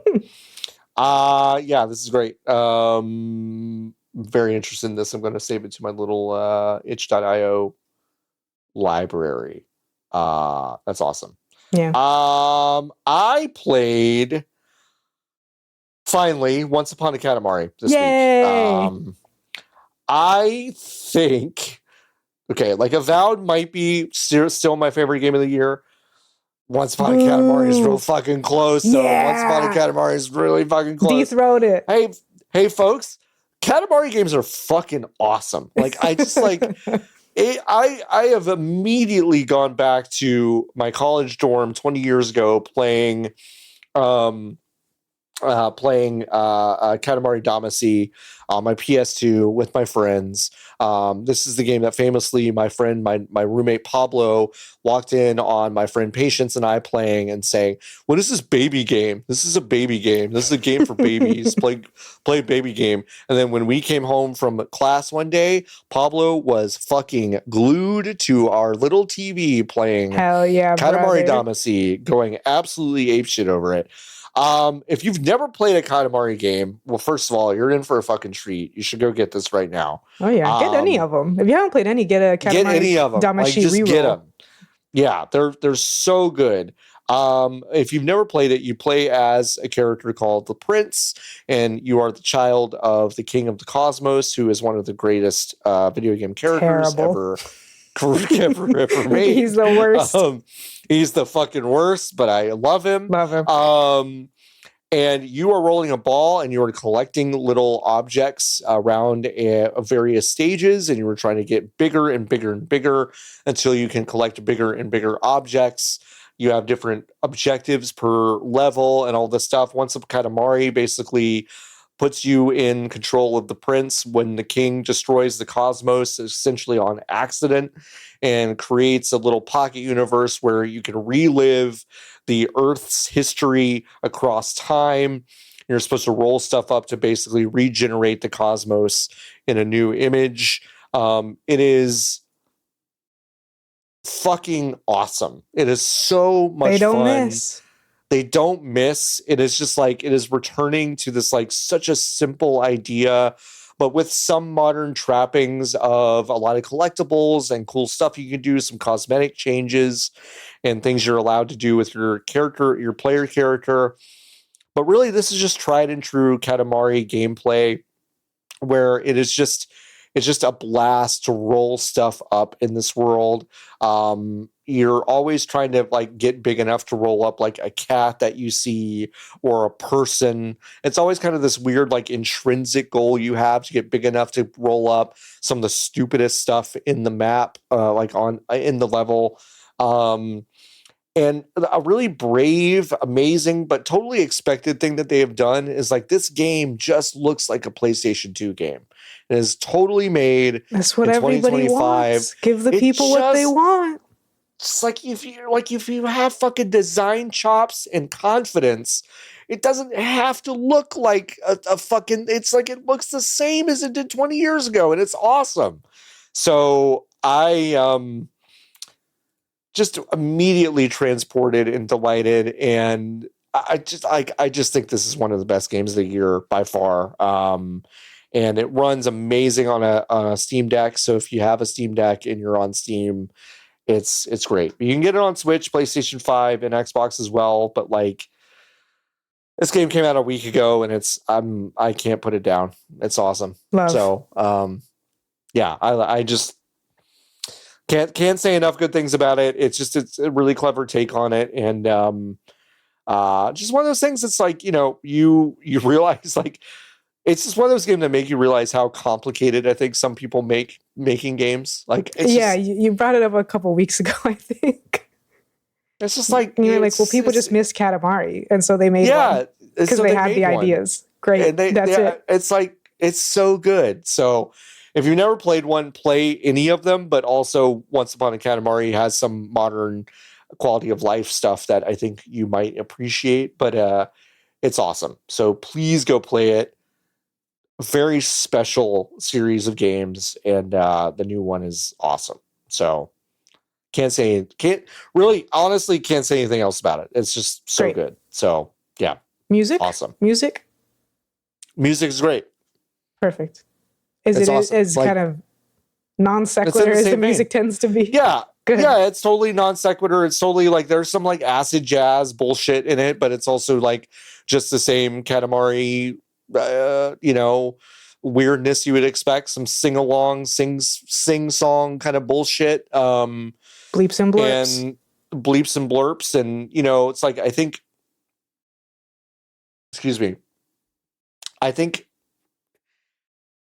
every time you finish a level, if you've never played Katamari Damacy or We Love Katamari, or We Love Katamari? It's We Love Katamari.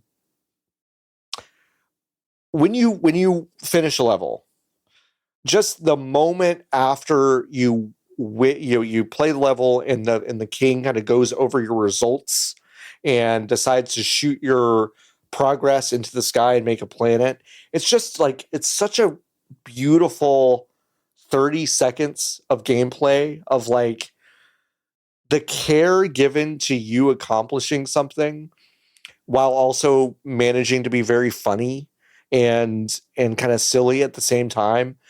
I don't know. It's magic. Every single one of these games is magic, and I feel like I needed that this year. Like, it's a lot of games that I like this year, but this one is just like puts me right back into a moment in time where I felt like my love for games was easier, if that makes sense. More straightforward. When life was simpler. It's just straightforward. Yeah, it really is. And it's just like, I feel that way every time a Mario game comes out, but Katamari is something kind of different, where it's like my lizard brain, my lizard child brain had kind of formed into something else at this point. And I was like, oh, I'm really appreciating the very, very elegant but straightforward design of this video game and all of the flourishes around it. And it's like, it just doesn't have to be this hard. I just feel like a lot of people overthink it. Yeah, I was watching a streamer play Silent Hill 1 for the first time after having played both Silent Hill 2 Remake first, and then Silent Hill 2 Original, and then Silent Hill 1 all for the first time. And by the way, this was a Game Assist, who are also on YouTube. They do quite long and extensive like video essays about ableism and feminism and et cetera in various games, including a lot of stuff about like The Walking Dead and the political leanings of like zombie media. They're great. Yeah. So I was watching them play Silent Hill Live, Sarah from Game Assist, and I was just chatting like, Kiichiro Toyama, man, that fucking guy. And like, it's the same thing where it's like, it feels simpler at the time, but in retrospect, I'm like, that fucking guy, Katamari, Silent Hill, it doesn't matter. Just like, there's a reason that era of PlayStation, or I guess Sony, games in general, but specifically like Japan studio shit is so iconic. And it's just because they were doing whatever to like just the finest degree with a medium-sized budget. Yeah. To the point where Toyama left when the budget got bigger. He said, no, this ain't it for me. No, I don't need it. Too ambitious for Konami, not ambitious enough for Japan studio. This motherfucker made Silent Hill 1. They said, we want you to make another one. He said, but I didn't like what I made. It was just okay, really. And then he made Forbidden Siren. He said, what if I had 10 playable characters instead? And what if it was in Japan? Nothing's in Japan anymore, guys. Yeah. Just nuts. Just totally nuts. It's nuts to, I mean, you said earlier, like, I love how you play these old games. You know, like 2015 is not super old for games, but I like, there's a certain streak of like old design that is I think present in a lot of stuff that I play. 'Cause I'm sick of this other shit. I've already done it. It's the same every time. It just like you find the thing that works and you just do it again. But like, I don't know. It's like, it does kind of like, in a way, it does kind of feel like going to a concert of a band you loved when you were, 20, and you're just like, just play the fucking hits. And then they play the fucking hits, but like they're older. and like they're older and like you understand them on a level that you didn't when you were 20. And you're like, fucking yeah, brother. Like, it's a hit for a reason. I didn't get it before. Like, I can't believe it, but I didn't get it before. Like, I fucking get it. And it is gorgeous. I mean, I was in bed playing this with my headphones in, and Anne was asleep, and I was just like, moved. I was moved. I texted I texted Pablo. I was like, brother, like there's a new game. There's a new game out. Like, you should go fucking play it. It's awesome. So I don't know. It's good to have it affirmed that we actually do like video games sometimes. We do like video games. It's like, listen, there's sometimes a lot of bullshit it takes a little work to find them. It does, but we do like them. This shit still hits like all the time. So it's, I just gotta remember that. So I don't know. Yeah. It's good. No one's stopping you. You can play whatever you want. You can play whatever you want. Lotus, you're so right. And you can play whatever you want, and the bigger you are, the larger you are. I respect you and Dylan, who was mentioned earlier in the podcast, in such a way. Dylan was the first person I knew who ever had a documented backlog that he just didn't give a shit that he was 5 years behind. And I was like, and I'm like, now I think about that, I'm like, fucking return. Yes, I need to go back to just like play the old stuff that I missed that I felt like, well, I don't have time for this. It's fine. It's like, that's not fine. Just go back. Like, who gives a shit? No, destroy. For Dylan, I know that Dylan knows how, but for everyone else, destroy your backlog. Don't destroy. Even, if the game comes to you in your mind, like I was playing Stasis and I was like, oh yeah, I've never actually played Sanitarium. I've watched someone play it, but I haven't played it myself. I should go play it. Just play it. Just all that kind of shit. And for me, it's different too, because there was like such a history of games that existed before I was really playing them. And I was like, there's some I should go back to, but I did rub up against the way that games media talked about certain old games. And I was like, these are ass, actually. I'm just going to play what I want. Just play what you want. That is, I think the tagline of this show is play what you want, because I think it is, we get caught up in modern stuff. I do it too. Like, I feel pressure to talk about some stuff, but if I'm honest, there's so much stuff that we've missed. We don't like. Yeah, and that's the thing. You'll never catch up ever. Even if you play every new game that comes out that is popular, you're going to find out a month later, like what happened with Among Us, that this game that came out 2 fucking years ago that you've never heard of is apparently the best game that's ever existed. Apparently, yeah. And so now it's time for you to go play that too, jackass. No. Yeah. Hey, how many podcasts did you listen to this week that talked about Stasis? Fucking zero. If there's a different one, y'all gotta let me know. Y'all gotta let us know, because that's my kin out there. But yeah, no, we kill your backlog. Who gives a shit? All right, listen, we're gonna answer some Hive questions. If you want to ask us Hive questions, go to vgbs.com/join. Join the Hive. You can go to the Hive category on our Discord. That is discord.gg/vgbs. You can ask us a question each and every week. We'll try to answer most of these this week. We'll try to get through. Valerie B is going to start us out with a question about caffeine. Is the 400 milligrams safe upper limit for caffeine just a psyop to keep us from reaching our true potential? I could be wrong, but just psyop made me think, don't we know what caffeine does to the body because of the CIA? Yeah. It's kind of like, it's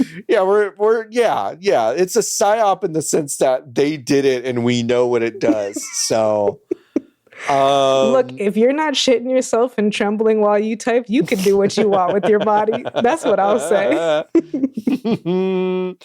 Yeah, listen, I love caffeine, but when I love sody pop. When I did this recently. when I had 2 full 8-ounce cups of coffee within about 2 hours of each other, it's too much caffeine. It's too much. It's too much. I don't think I consume a lot of caffeine just by happenstance. So and I don't think it would be right. I'd be that little squirrel from Hoodwinked. We have a. That's a great film, by the way. It may be ugly as sin, but that's because it's ugly, but it's funny. Though. God made it that way because it would be too powerful if it looked nice. Yeah, Anne Hathaway's in that movie. Anyways. Anne Hathaway's in it. It's nuts. Our fancy coffee maker is, so at work we have 5 coffee situations, which is wild. How big's your office? It's 200 people. Okay. That's different. So it's 200 people, but it's if our office manager just like, it's kind of dealer's choice, which like I appreciate because like if she did this every day, it would be a crazy amount of work. But it's like there's one of those like old, I don't even know what they're called, those like old in like commercial coffee pot reheater things that like it's like from a diner. It's really big. Yeah, from a diner. Oh, okay. So we have one of those. We have 3 large carafes that have like different like a French vanilla and a regular and like a praline. Oh, okay. That's how I know y'all are in Texas. Because why the fuck? Yes, I know. You got praline. I know, it's crazy. It's fucking crazy. It's like Louisiana and Texas, and that's it. Mm-hmm. We have an espresso maker that someone brought from home and allows us to use. If we bring our own grounds. Okay. We have a K-cup machine, which is everyone's mortal enemy because it fucking stinks. It's awful. It's the worst. It's the printer of the coffee machines. It's the printer. But I'm so glad you said printer because then there is a fax machine ass Keurig that makes fancy coffee. Okay. With these 2 giant bins of beans, and then you click a button, and it'll like froth some milk and like I know what you're talking about. I have seen one of these machines, and like they're kind of good. Yeah. I'm sure they cost $30,000. Oh, I haven't even asked, but I'm sure they're crazy expensive. That's been broken all week. So all of us have been like Lord of the Fliesing around like the other coffee makers. I had to have 2 K-cups this week, and it was the worst cup of coffee I've had in a long time. That is so funny. It's not a psyop. You really can't have too much caffeine. You can. You can have too much caffeine. Okay. Let me do a clean take of that. You can have too much caffeine. So be careful. It will make your heart explode. Okay. Jason asking, in a world where companies are less insular and precious of their IP, what kind of game mashups would you like to see? From a GIF I just saw, I think Mario, Luigi / Yakuza would go hard. Ooh. What game mashups would I like to see? Because the thing is, you have to do pretty left field. Because if a company owns both IP, there's a non-zero chance that they've like done it already. There's a non-zero chance. Yeah. Yep. And like, I'm not considering any carts, any MMOs. Those have guest bitches all the time. I don't care. Yeah. I don't care if your cart go a little faster. Yeah. Thinking about point and click. So what stupid thing would I want to exist? Oh, point and click's a rich vein for a lot of dumb shit. A rich vein for a lot of dumb shit. That's what I'm saying. Yeah. Who's like a game character who like can't die? Not like not Deadpool because I can't stand him, but like a Deadpool. Like Kratos is kind of a boring answer. Put Kratos in a point and click adventure game. Why not? Kill himself 1,000 different ways. Find your boy. Mix the blades of chaos with that tree resin. Oh yeah, here the exact opposite. You're playing as Atreus and your narrator is Kratos just being mad at you the whole time. That'd be so fucking funny. Lotus, you found the good game. That's like, why don't you know to put the magnet on the string, boy? Boy. Yeah, that'd be really good. Anything like that with a really good, like, terrible negging kind of character. Oh, I mean, Portal is another one that should be, but that's not really a crossover. It would be a particular world that they would be in, I suppose. Yeah. But again, Kratos in Monkey Island is funny, so I'll keep that one. I think if MLB The Show decided to just take over the Mario baseball franchise, like, so you got this like unbelievably deep sim, but it's all Mario characters. It's like you generate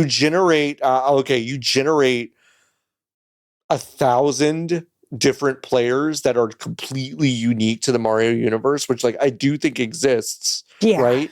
But there's one Mario, there's one Luigi, right? There's one Goomba from Super Mario World. You know, like I can imagine getting down with that. I would love that. I would love to know what, like, the starting pitcher of one of the 30 Mario baseball teams would be. That'd be really fucking funny to me. That's interesting. I was talking with a friend some time ago because I got them into baseball. Like, why don't we have like a baseball RPG yet? And like you can flex. There's some stuff you could do, but I'm saying fantasy style though. Like fantasy style full 50-50. Because like Super Mega Baseball, pretty good in that vein, actually, but like, yeah, it's not fantasy. I'm saying, like, I want classes and stupid shit. And for some reason everything's on the battlefield of baseball in some respects. For sure. Yeah. No, I love that. All right, Valerie B asks, what's the best fruit flavor? I mean, I think you're always safest with watermelon. That was going to be my answer. I was thinking strawberry. Strawberry is my favorite, but I have had bad strawberry flavored candies. I've had bad strawberry. But I've never had a bad water. Even shitty ass like those puffy weird candies like circus peanuts. When they're watermelon flavored, they're still good. They're pretty good. Yeah. It's got to be watermelon. I opened a bag of Jolly Rancher gummies at work the other day, and I was like, I've never had these.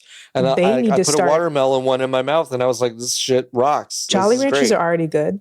It was a day in my household when those were made because I love candy. I forget if we talked about this or if this was just what we were talking about before the episode started, but like I have a terrible sweet tooth. I love every kind of fucking candy. Those are so good. They need to do like Starburst do, which the pink ones are still the best ones, and those are, I think, watermelon flavored. They need to make bags of just the pink ones. The pink ones are strawberry, please. The light pink ones? The light pink ones are strawberry. Okay. Starburst has a lot of shades of pink now, so sometimes I forget. Wait, hold on. Starburst watermelon? Did you add a question mark to your Google search? I mean, Starburst pink. Ooh, Lotus? I don't know.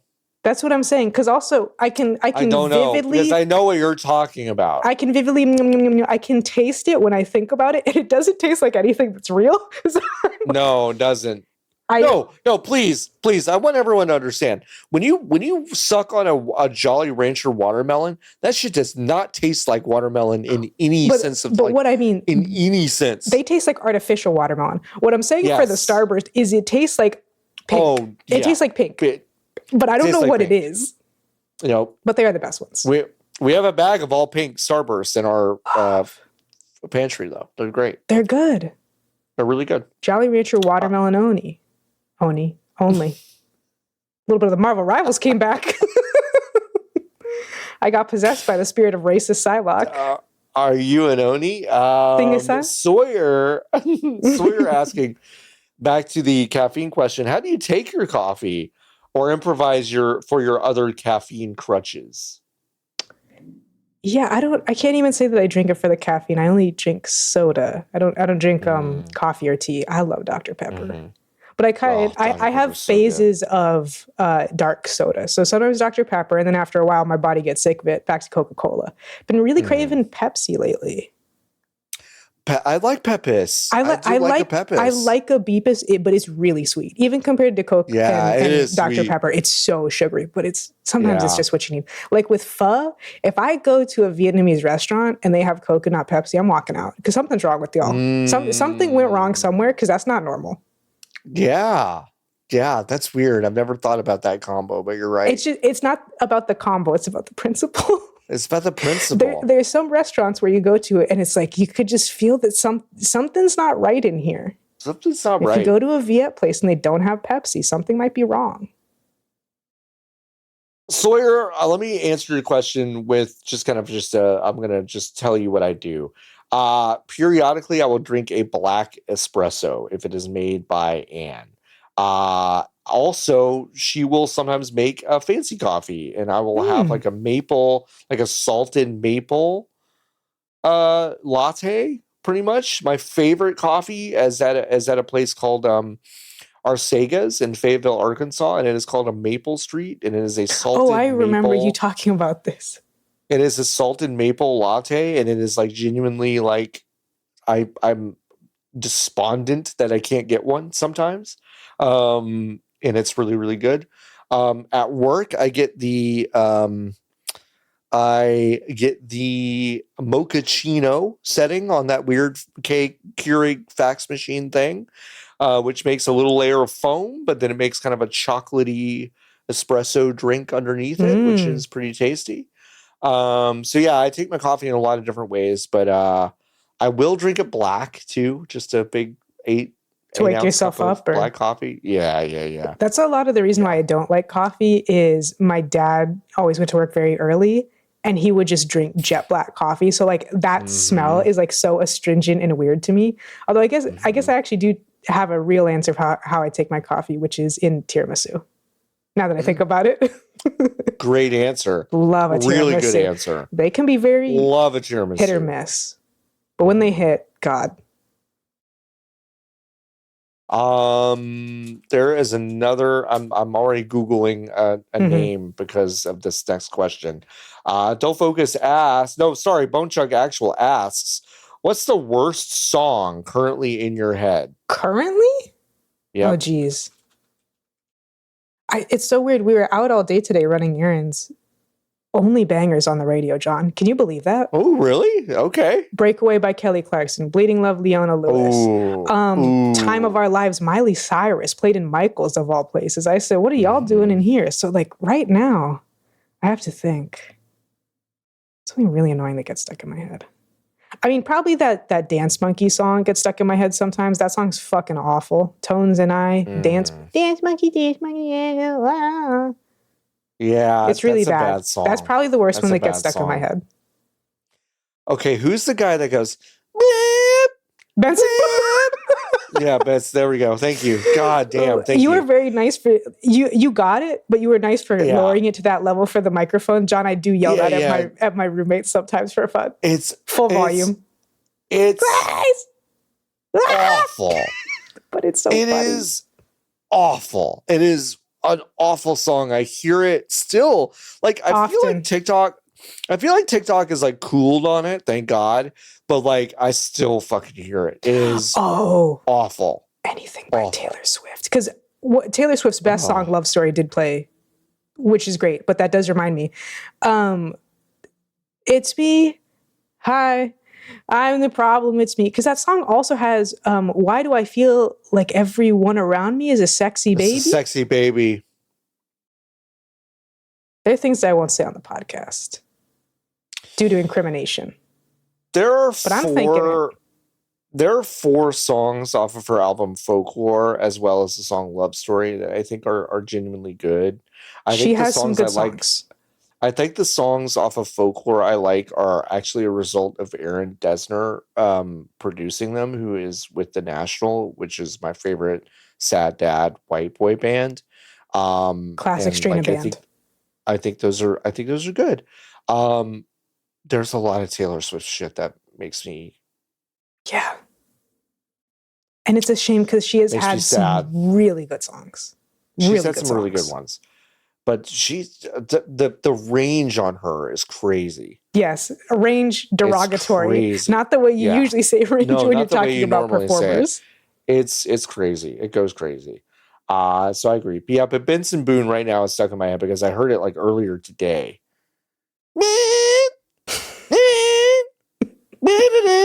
It's awful. He does three backflips in a bell-bottom pantsuit.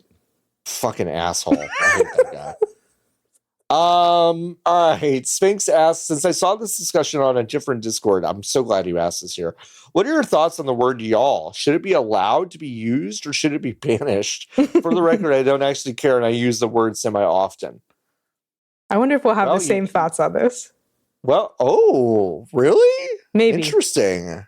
I love y'all. I don't give a fuck about, like, what do you mean should it be allowed? What do you mean? Yeah. Allowed where? I love y'all. I don't think anyone who's not American should be allowed to say it. Because they don't use it. Number one, it sounds weird. However, that can be allowed because it's funny. Like when an Aussie says yo, great, love that. Yeah. However, because they don't have like, and honestly, this could probably stand to some Northerners, some city folk. If you haven't heard it a lot and you're now only saying it because you're imitating AAVE on TikTok, you don't use it correctly in sentences and it sounds really weird. It's one of those things where like, if you are from somewhere like Texas or Louisiana or middle fucking nowhere, California, wherever, someone will talk and you're like, something's weird, but you don't figure it out. And then months later, you'll be like, it's because they use y'all weird. Yep. So that's my opinion on it. Y'all's a great word. No, love it. I think you're right. You can misuse it, and folks, you can misspell it. If you spell it, misspell it. YA''LL, you fucked up. You're actually wrong, and I will tell you you're wrong every single time. It's a contraction. It's you all, not ya. What do you think that means, idiot? Ya will be better. Yeah, dumb. I love y'all. Y'all, you can probably y'all from my cold dead hands. But I do agree with Lotus. If you're not American, fuck you. That's what Lotus said. And that's what I'm true. saying I too. believe in it. But yeah, no, y'all's fine. It's great. It's just you got to use it correctly. Jason asks, what's a piece of media you like, respected, but never want to engage with again? Ooh, I have a couple of those. I won't be able to think of one, and then I'll think of 10. So you go first. Hereditary. Oh, that's really fair. I think that movie is one of the best movies I've ever seen. And I never want to see it again. I think There Will Be Blood is also in that category of a film that I think is like impeccably made and kind of astonishingly acted, and it made me feel disgusting and I don't really want to watch it again. That's fair. Yeah, things that make you grapple with really difficult things. I guess a different thing came to my mind. Gross. I think mine's Ocarina of Time. Ooh, that's a good one. I played that shit like it was homework. Yeah, and I was like, I see why this is so fun, but I'm not having fun, and I'm not going to play it again. Ocarina of Time is the most homework game in the history of the games industry, I think. Yes, because you do have to. You have to. You have to, but it's like unless you are, like. There's still people I feel like are like Ocarina of Time is the best game of all time. I was like, have you played a game since you played that? A game. You could say it's the most influential. Even in the same franchise, brother. Like you can't. I mean, it's weird. Yeah. If you're really going for legacy and it being load bearing and groundbreaking and all that shit, then yeah, sure. Yeah. But no. Super Mario 64 is another one of those. I'm not. Yeah. I'm too used to quality of life and modern control schemes. It was about 5 years ago that I was like, okay, this is officially not aged well. Because I was on team like, no, this game aged well. I don't know what you're talking about. Yeah. For a long time, and then about 5 years ago, I was like, 64 and Sunshine I don't think this game is aged particularly well. Yeah, they're tough. They are tough. Lovik asks, there's now a device you install in your toilet, and it scans your piss and shit to monitor urinary biomarkers. What's your unhinged tech AI product idea? Lovik, I'm going to go ahead and say this real quick. I actually don't think a toilet that scans that stuff is that unhinged. I think that's actually we got cool. Kitty litter that does that. Yeah, it's kind of neat. That's so when we say unhinged, are we trying to make something evil on purpose, or are we coming up with something that is strange but useful? Yeah, it's kind of hard to. Yeah, I don't know. Okay, I've got one. Mm-hmm. this is a very personal problem. You fill up a glass of water. Maybe you drink half of it, and it kind of like stays sitting somewhere for a long time in your house. I would love just a little drop of something to drip in there to prove whether or not it's still kind of safe to drink or okay after like 4 days. Because I would just love to like do that to myself, because I do this game where I'm like, nope, it's been there too long and it tastes bad, and I bet it's bad for me if I do that. So I'm going to dump the rest of it. And I do wish there was a kit that was like, no, or yeah, it's disgusting. Don't drink that. Like, I just want a confirmation of some sort. You know what I mean? Yeah. I don't know. I think we should invent a car that electrocutes you if you're on your phone while traffic is moving. Okay. John, that's good. Today, middle of the day, we go to HEB. Mm-hmm. Driving back, I'm very far back in the line before the light turns green. Start going forward. All of the cars in the lane to my right have moved, except for one gray car that I realize I'm catching up to, and I think that's strange. Me and my roommate look over and see a woman 1,000% on her phone, not looking at all. John, if my car was 20% more of a shitbox, you would have just... I would have at least tried to hit her. I would have at least swerved. Yeah. Someone needs to beat the shit out of you in reality, but someone needs to put the fear of God into you if you act like this. If you are actively using your cellular device while traffic in your car that you are in alone are moving, I'm sick of it. The phone should electrocute you. Lotus brings up a good point. It doesn't matter what part of the line you're in, but I just want to say, I want to give a special shout out to folks at the front of a left turn lane in a busy. If you are not fucking on your shit, hey folks, if you're not on your shit and you are ready to turn left the second that arrow turns green, millisecond. I'm like the millisecond. You're dead to me. You're fucking dead to me. If you are on your phone while you're sitting at the front of the fuck, you're fucking dead to me. I will 8 a.m. to 9:30. Unbelievable. 4 to 6. You know, if you are on a busy street, that those left turn lanes take forever. Precious. To come up, time. And then they let 3 cars in. Precious time. And also in Houston, as I've explained many times before, so many people run red lights. There are times where I'm at a left turn signal, and I know that I actually have to wait for part of my turn because another car is running the red light. Correct. 100%. If you're same thing in Dallas. It's unbelievable. More carcerologic, but only for vehicles. Yeah. Jason asks, what's your favorite dumb old internet thing? Oh, old internet thing. Mine is a 3-way tie between Dumb Ways to Die, Salad Fingers, and Zombo.com. Does Homestuck count? It might be Homestuck. Yeah, no, I think that counts. That's definitely, you know what, Lotus? Definitely dumb, definitely old. It's definitely dumb. Welcome to the podcast. Definitely dumb and definitely old. Because it's really stupid. However, there are many good jokes in it that I say constantly still. I know. I think about the Kringle fucker every day, John. I get it. And also Cascade holds up. I was there when Andrew Hussey looked me dead in the eyes and said that it was going to be bigger than Star Wars one day. And I was like, okay, brother. Okay. Okay, man. Cool. Sure. And Great. at the rate that Disney's piloting it, it could be. It could be. I got to do a post, I got to do an oral history of the year and a half I worked on Homestuck. That's going to be someday you do, and I can't wait to hear it. We got to do that. Me and Dante Bosco just doing that podcast together. That'd be really fun. My favorite it's probably like the G.I. Joe, the fake PSAs. Like those are fucking great. I love those. Booba, ding, ding, ding, ba. I love that. If you know what I'm talking about, great. If you don't, that's fine. I don't know if this is quite old enough, but Most Popular Girls in School is up there. It's definitely dumb. That's great. Teen Girl Squad and just most of the Homestar Runner stuff. Yeah. Like that's pretty good. Yeah, those are great. Good question. Thank you for asking.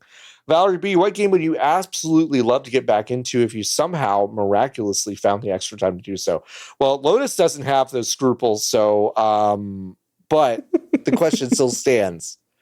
I'm sure I can think of something, but it's true that I've become allergic to spending a lot of time on a video game. Yeah. Oh, you know what? I will say one thing that is in like not a backlog, but a thing I know I'm never going to do, but I would like to, would be to 100% TF2. Okay. It's not going to happen. Pretty funny. Especially because there's portions of it that are impossible now. But that's what I would do. Ooh, you know what, Valerie? I kind of want to go back and play Half-Life and Half-Life 2. Because I've actually never really played those games. I played those games in like 5-minute increments, and I'm like, nah, I don't know.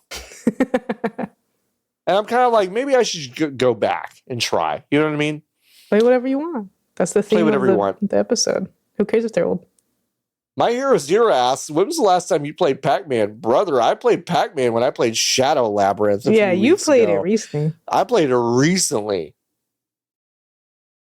Ooh, I don't know. My answer is actually straight up, I don't know. I could not tell you last time I played Pac-Man.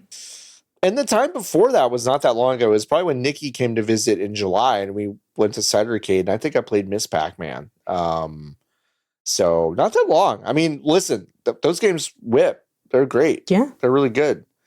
Funk asking, what's the first machine you go to in the arcade?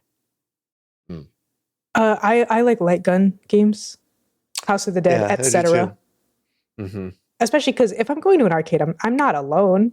And so like there's always kind of the awkward thing of like, yeah, you could do the whole go next thing and that's fine, but I would rather have something that we could play together. So it would be a House of the Dead. What is it? Not Police. What is it called? Time Crisis or Virtual Cop? Virtual Cop, I think. Yeah, Virtual Cop's great. I usually go for the X-Men beat 'em up machine, the X-Men arcade game, and I recruit 3 to 6 people to do that with me. And that's a lot of fun. And then it's usually like a light gun game, Time Crisis or Virtual Cop. So yeah, for sure. Or an old Virtua Fighter machine. If there is an old OG Virtua Fighter machine, love playing that in the arcade.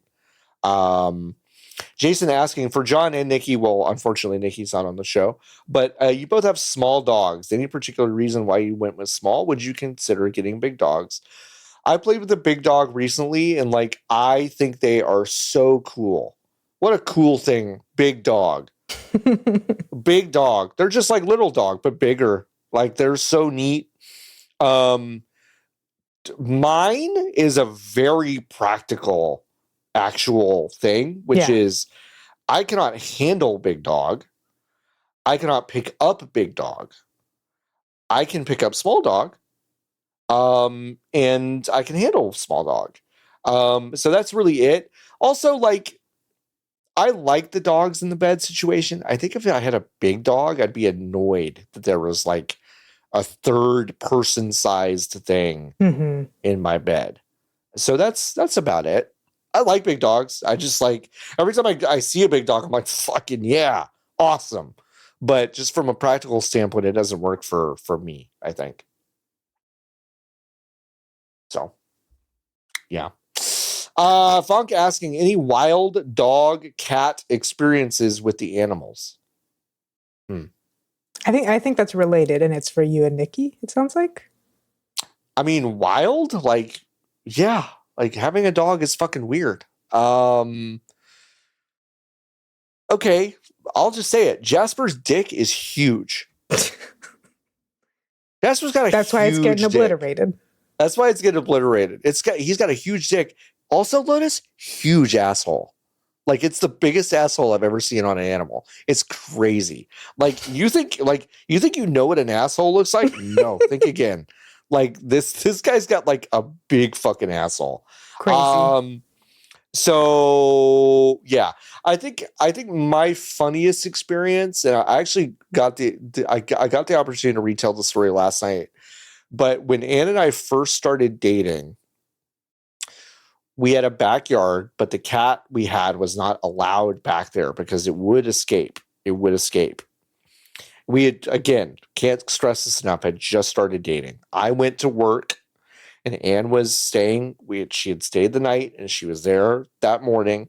And I went to work, and I got a Facebook message at like 10 o'clock from Anne.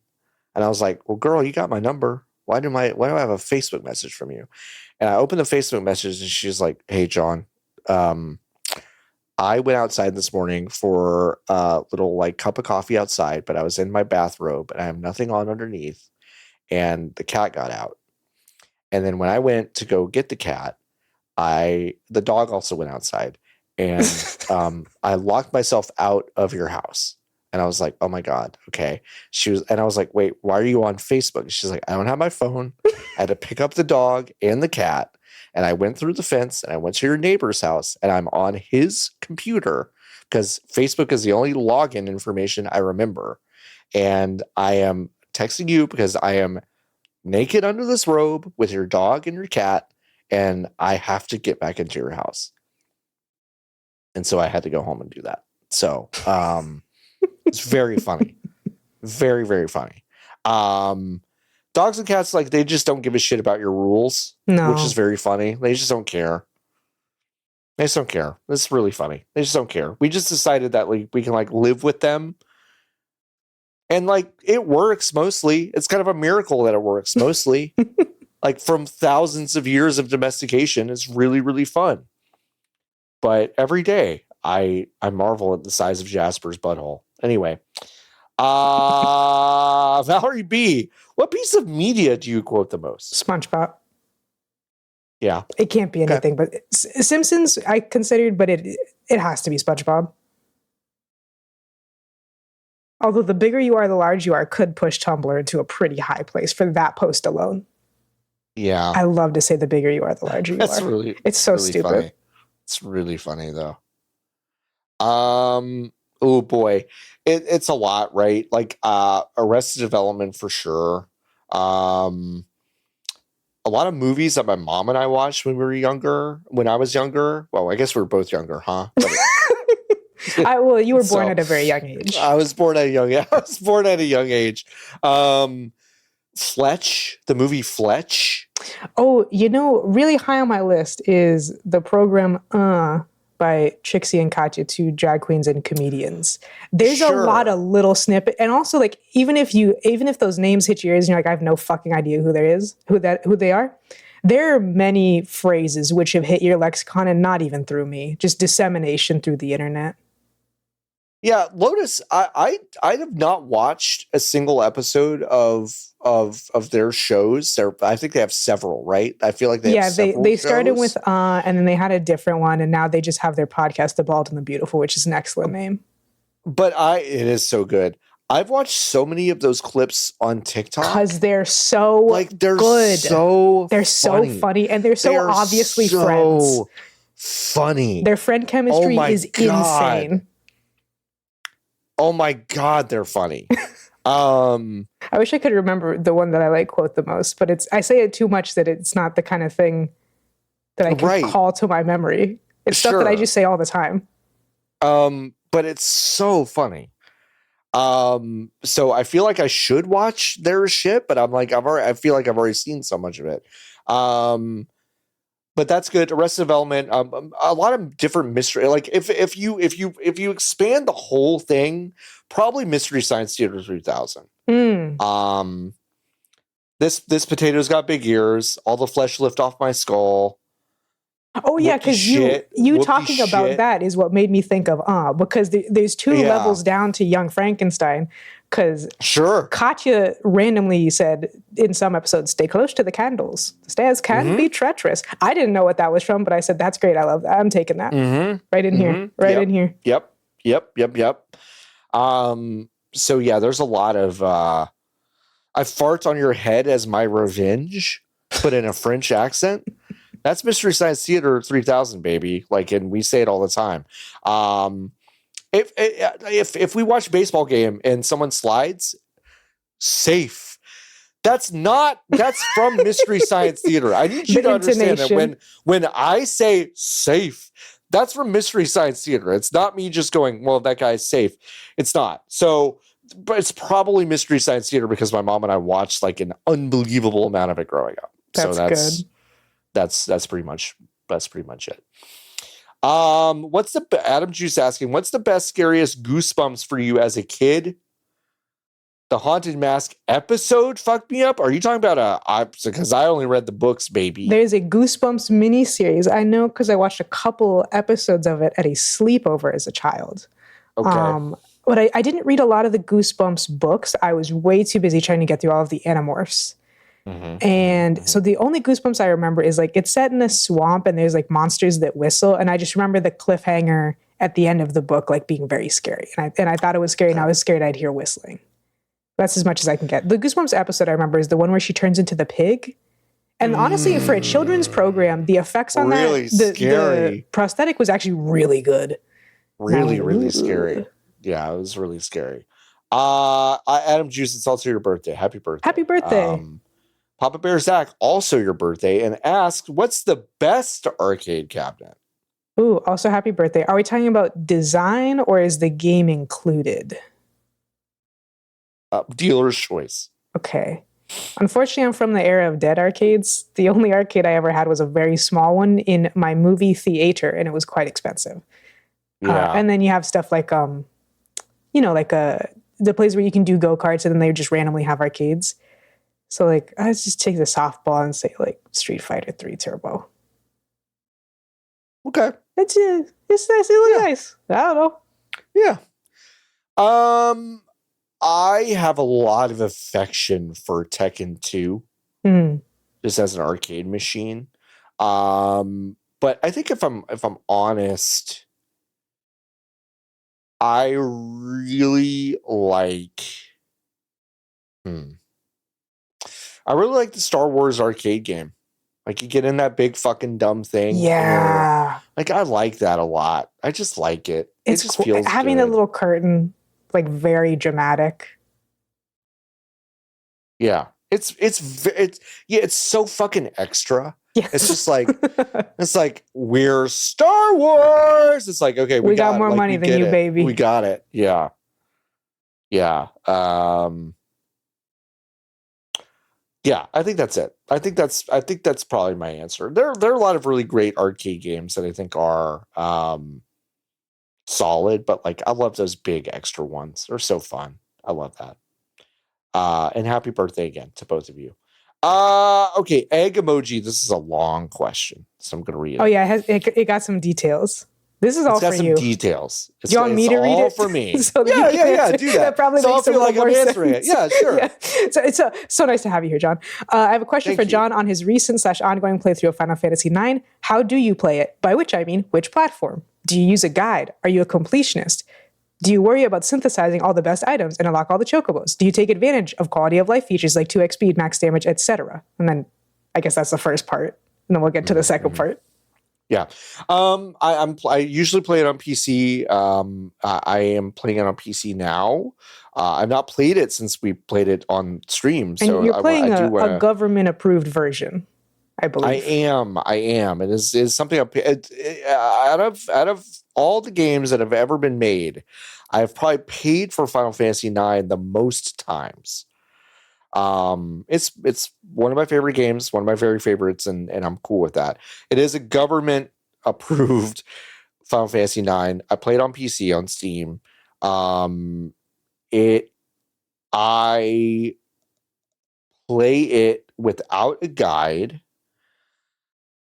Do I worry about synthesizing all the best items? I don't worry about it, but I do pay attention to it. You've played the game enough that you don't really need a guide or to worry about a lot of this stuff, right? Like you know the game well enough where you can kind of just go for the most part. I know the drill. Like I know where the Stalazios are. I know that you when the good creatures show up and the music changes, you do feed them the thing that they ask for. I know the answers to the Quizmo questions. I know what the synthesis are. I know you should keep your old items because in the upside down castle late in the game when everything is reversed, you still want your old weapons. Like I know all that shit. So yeah, I don't play with a guide. I do get all the chocobos because I do try to be a completionist. I want to beat Ozma every time.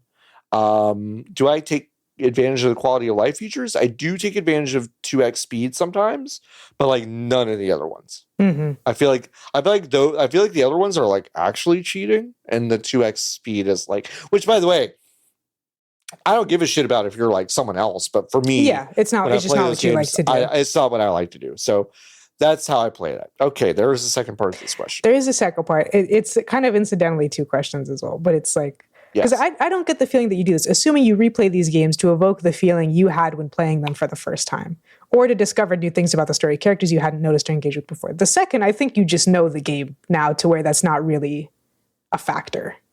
No, it's not. I mean, there's nothing about this game that I think I've yet to discover. It is something I've probably turned over every stone that this game has, except for doing the speed run that unlocks the most powerful weapon in the game, which like I don't give a shit about. I've seen someone do that and it's like fun, but like who gives a shit? I don't care about that. That's not what I like about the game.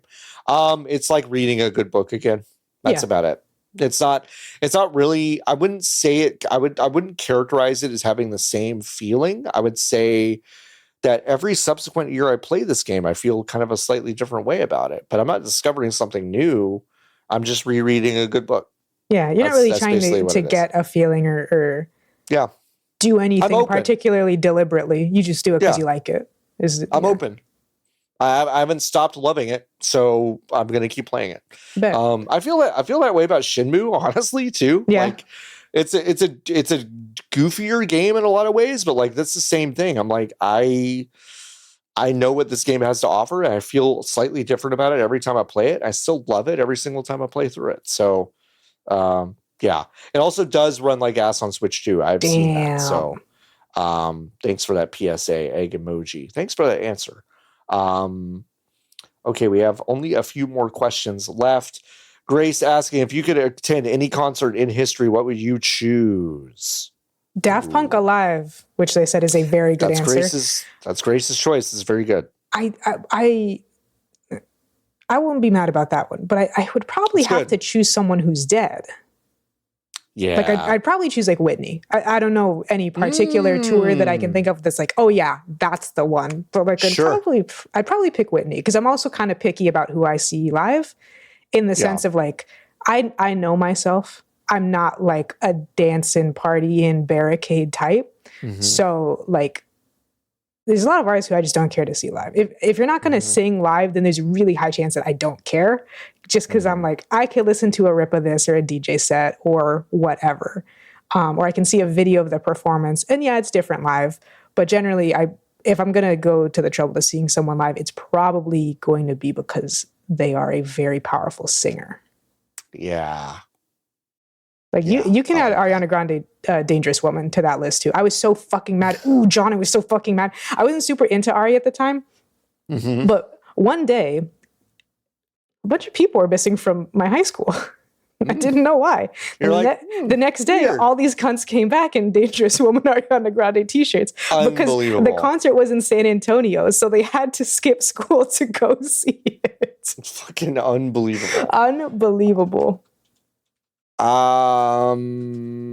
Hayley Williams too. Paramore, rather. I don't like her solo stuff as much, but like I'm not going to pay the money to go see Paramore ever. Yeah, I'm just not going to do it. No, I think that's fair. I think that's totally fair. I think. Well, I would have loved to see like I don't know, A Tribe Called Quest in like 1992. That would be really fun. Yeah. Because my mom raised me to be such a Rolling Stones fan. I would love to see like, I would love to see a Stones show from like 1976 or something. Like that'd be sick. Cause they've already got like a lot of their hits under their belt, but they're also like, they're still really into drugs, which like, I'm sorry to say is kind of like, they were kind of better when they were doing that, to be honest. Like, I don't know what else to tell you. It's just the truth. I mean, it probably had to do with their age too, but it's like, that was just kind of how I felt about it. God, Whitney's a really good answer. That's a really good answer. You know, she's the greatest and well known as the greatest for a reason. That's a really good answer. Probably like Prince in like 89. Yeah. Oh, that'd be awesome. Yeah, fuck. I'm just thinking about all this great music. But yeah, all those. I think all of those. Not like there's a lot of great answers. I was gonna say not a lot of bad answers. That's not quite true. But I mean, if you're thinking of someone that's like, oh God, I'll never get to see them, it's probably a pretty good answer. Yeah. Yeah. No, like Benson Boone concert, not a great answer. That's not a bad answer. But yeah, no, there are a lot of good concerts that we missed. Beard Dragoon asks beignets, yay or nay? Yay! I love beignets. I love beignets. Crack Are you kidding cocaine. Me? Fried dough, sugar. Don't need nothing else. It don't need it does make else. a mess. Like, you ever been eating a beignet and laughed? You breathe air out your nose and all of a sudden everything's covered in a fine powder. Like you just have to, like if you go to a beignet place, if you go to New Orleans, you go to Cafe du Monde, like something like that, you just like whatever you're wearing, you have to understand you will change later that day, or you're doing stuff you just don't care about. Yeah. Because you will be covered in powdered sugar. You just will be. But I love beignets. God, when we got married in New Orleans, we had a lot of beignets. We went to Cafe du Monde at like 2 a.m.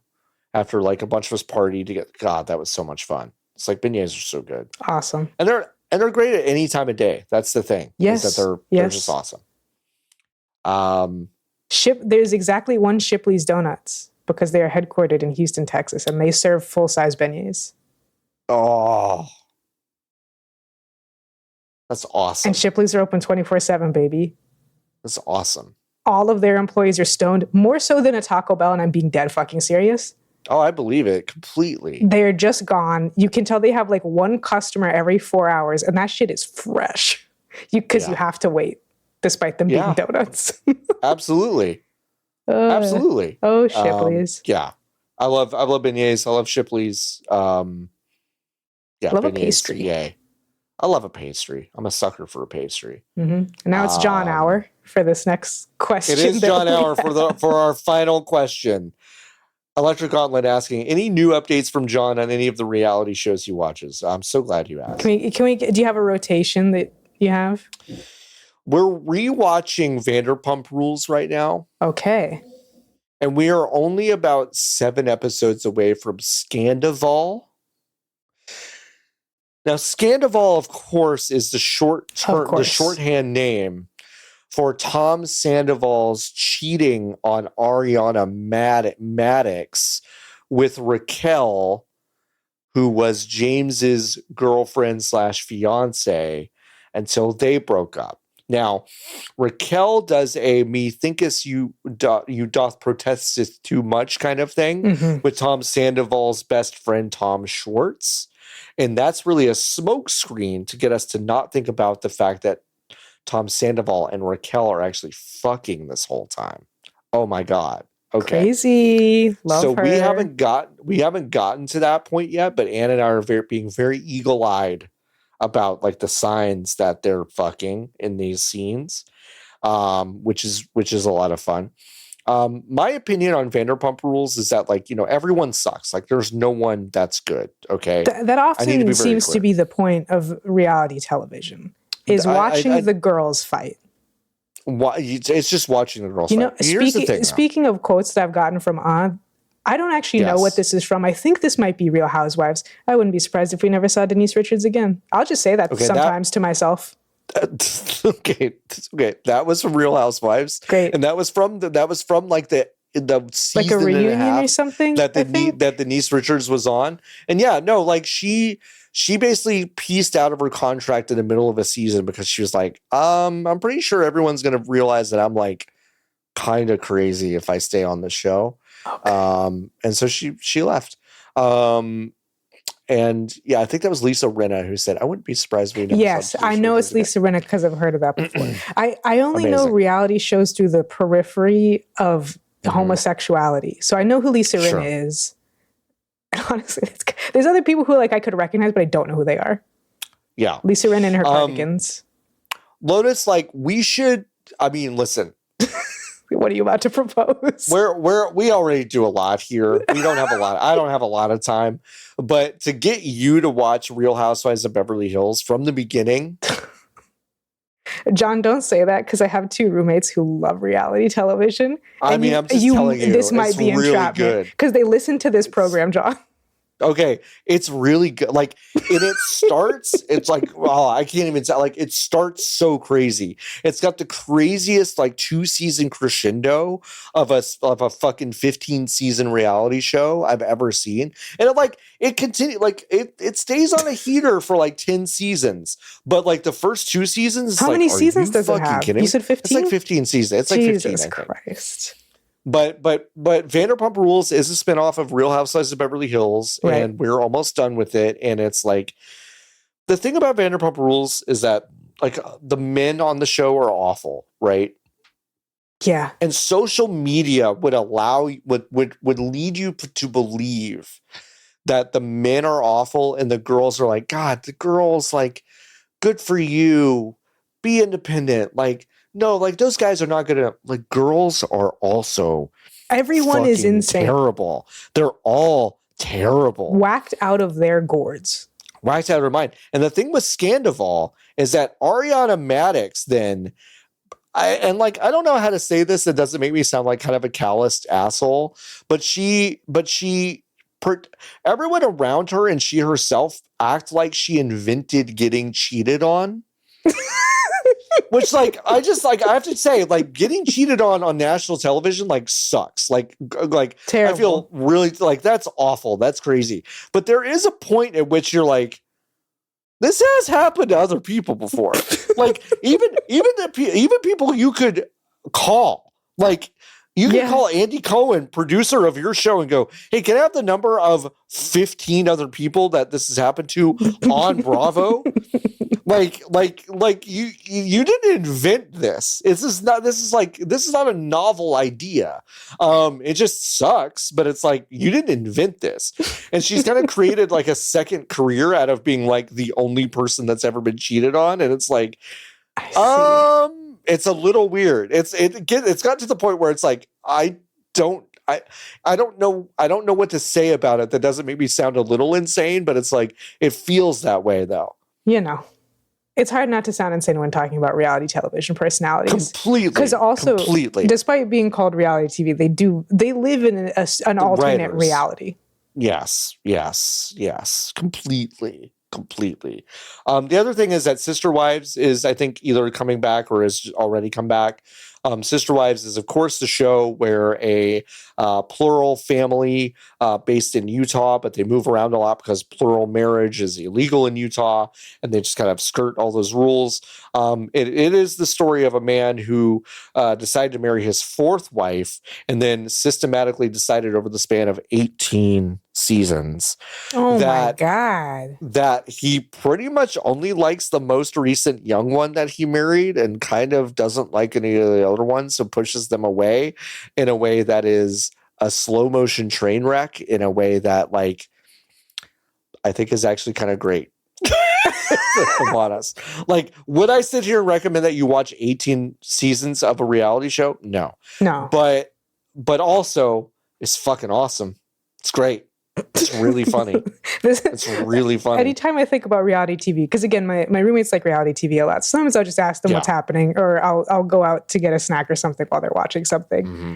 And I often think about, like, I think this is a Tumblr post of someone just saying, oh, you know, back in the day, how awesome would it have been to sit around the fire and hear a bard tell the tale of Odysseus. And someone says, something like that kind of happened to me once. We didn't have power. And so this guy just started telling us the story of One Piece from memory.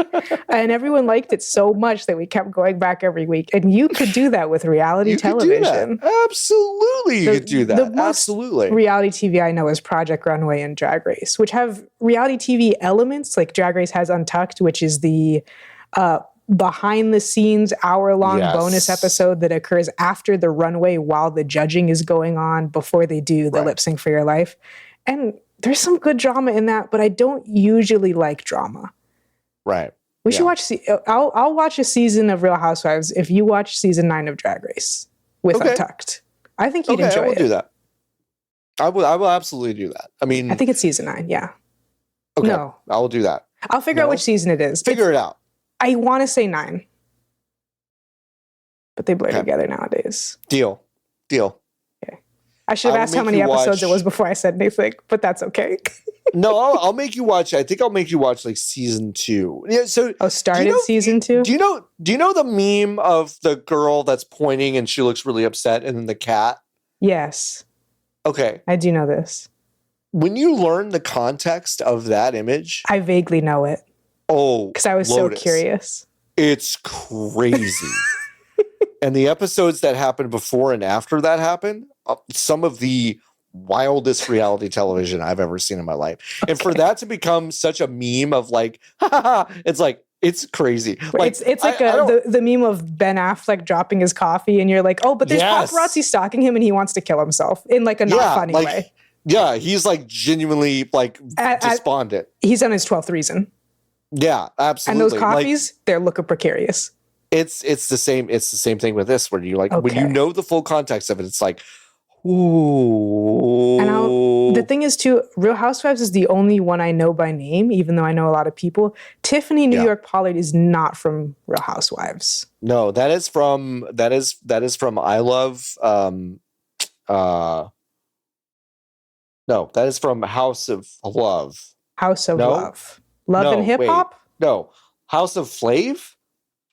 Oh my God. Wait. Dating show with Why don't you just Flavor Flav?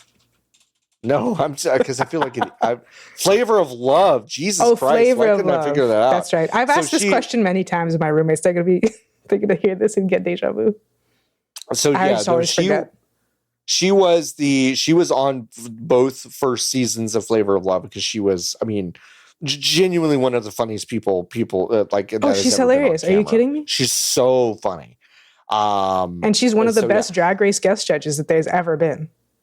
Easily. So those VH1 reality shows in like the mid to late 2000s, those were pretty unbelievable. I don't know how to watch them now, but like they're kind of amazing, and I was really into them.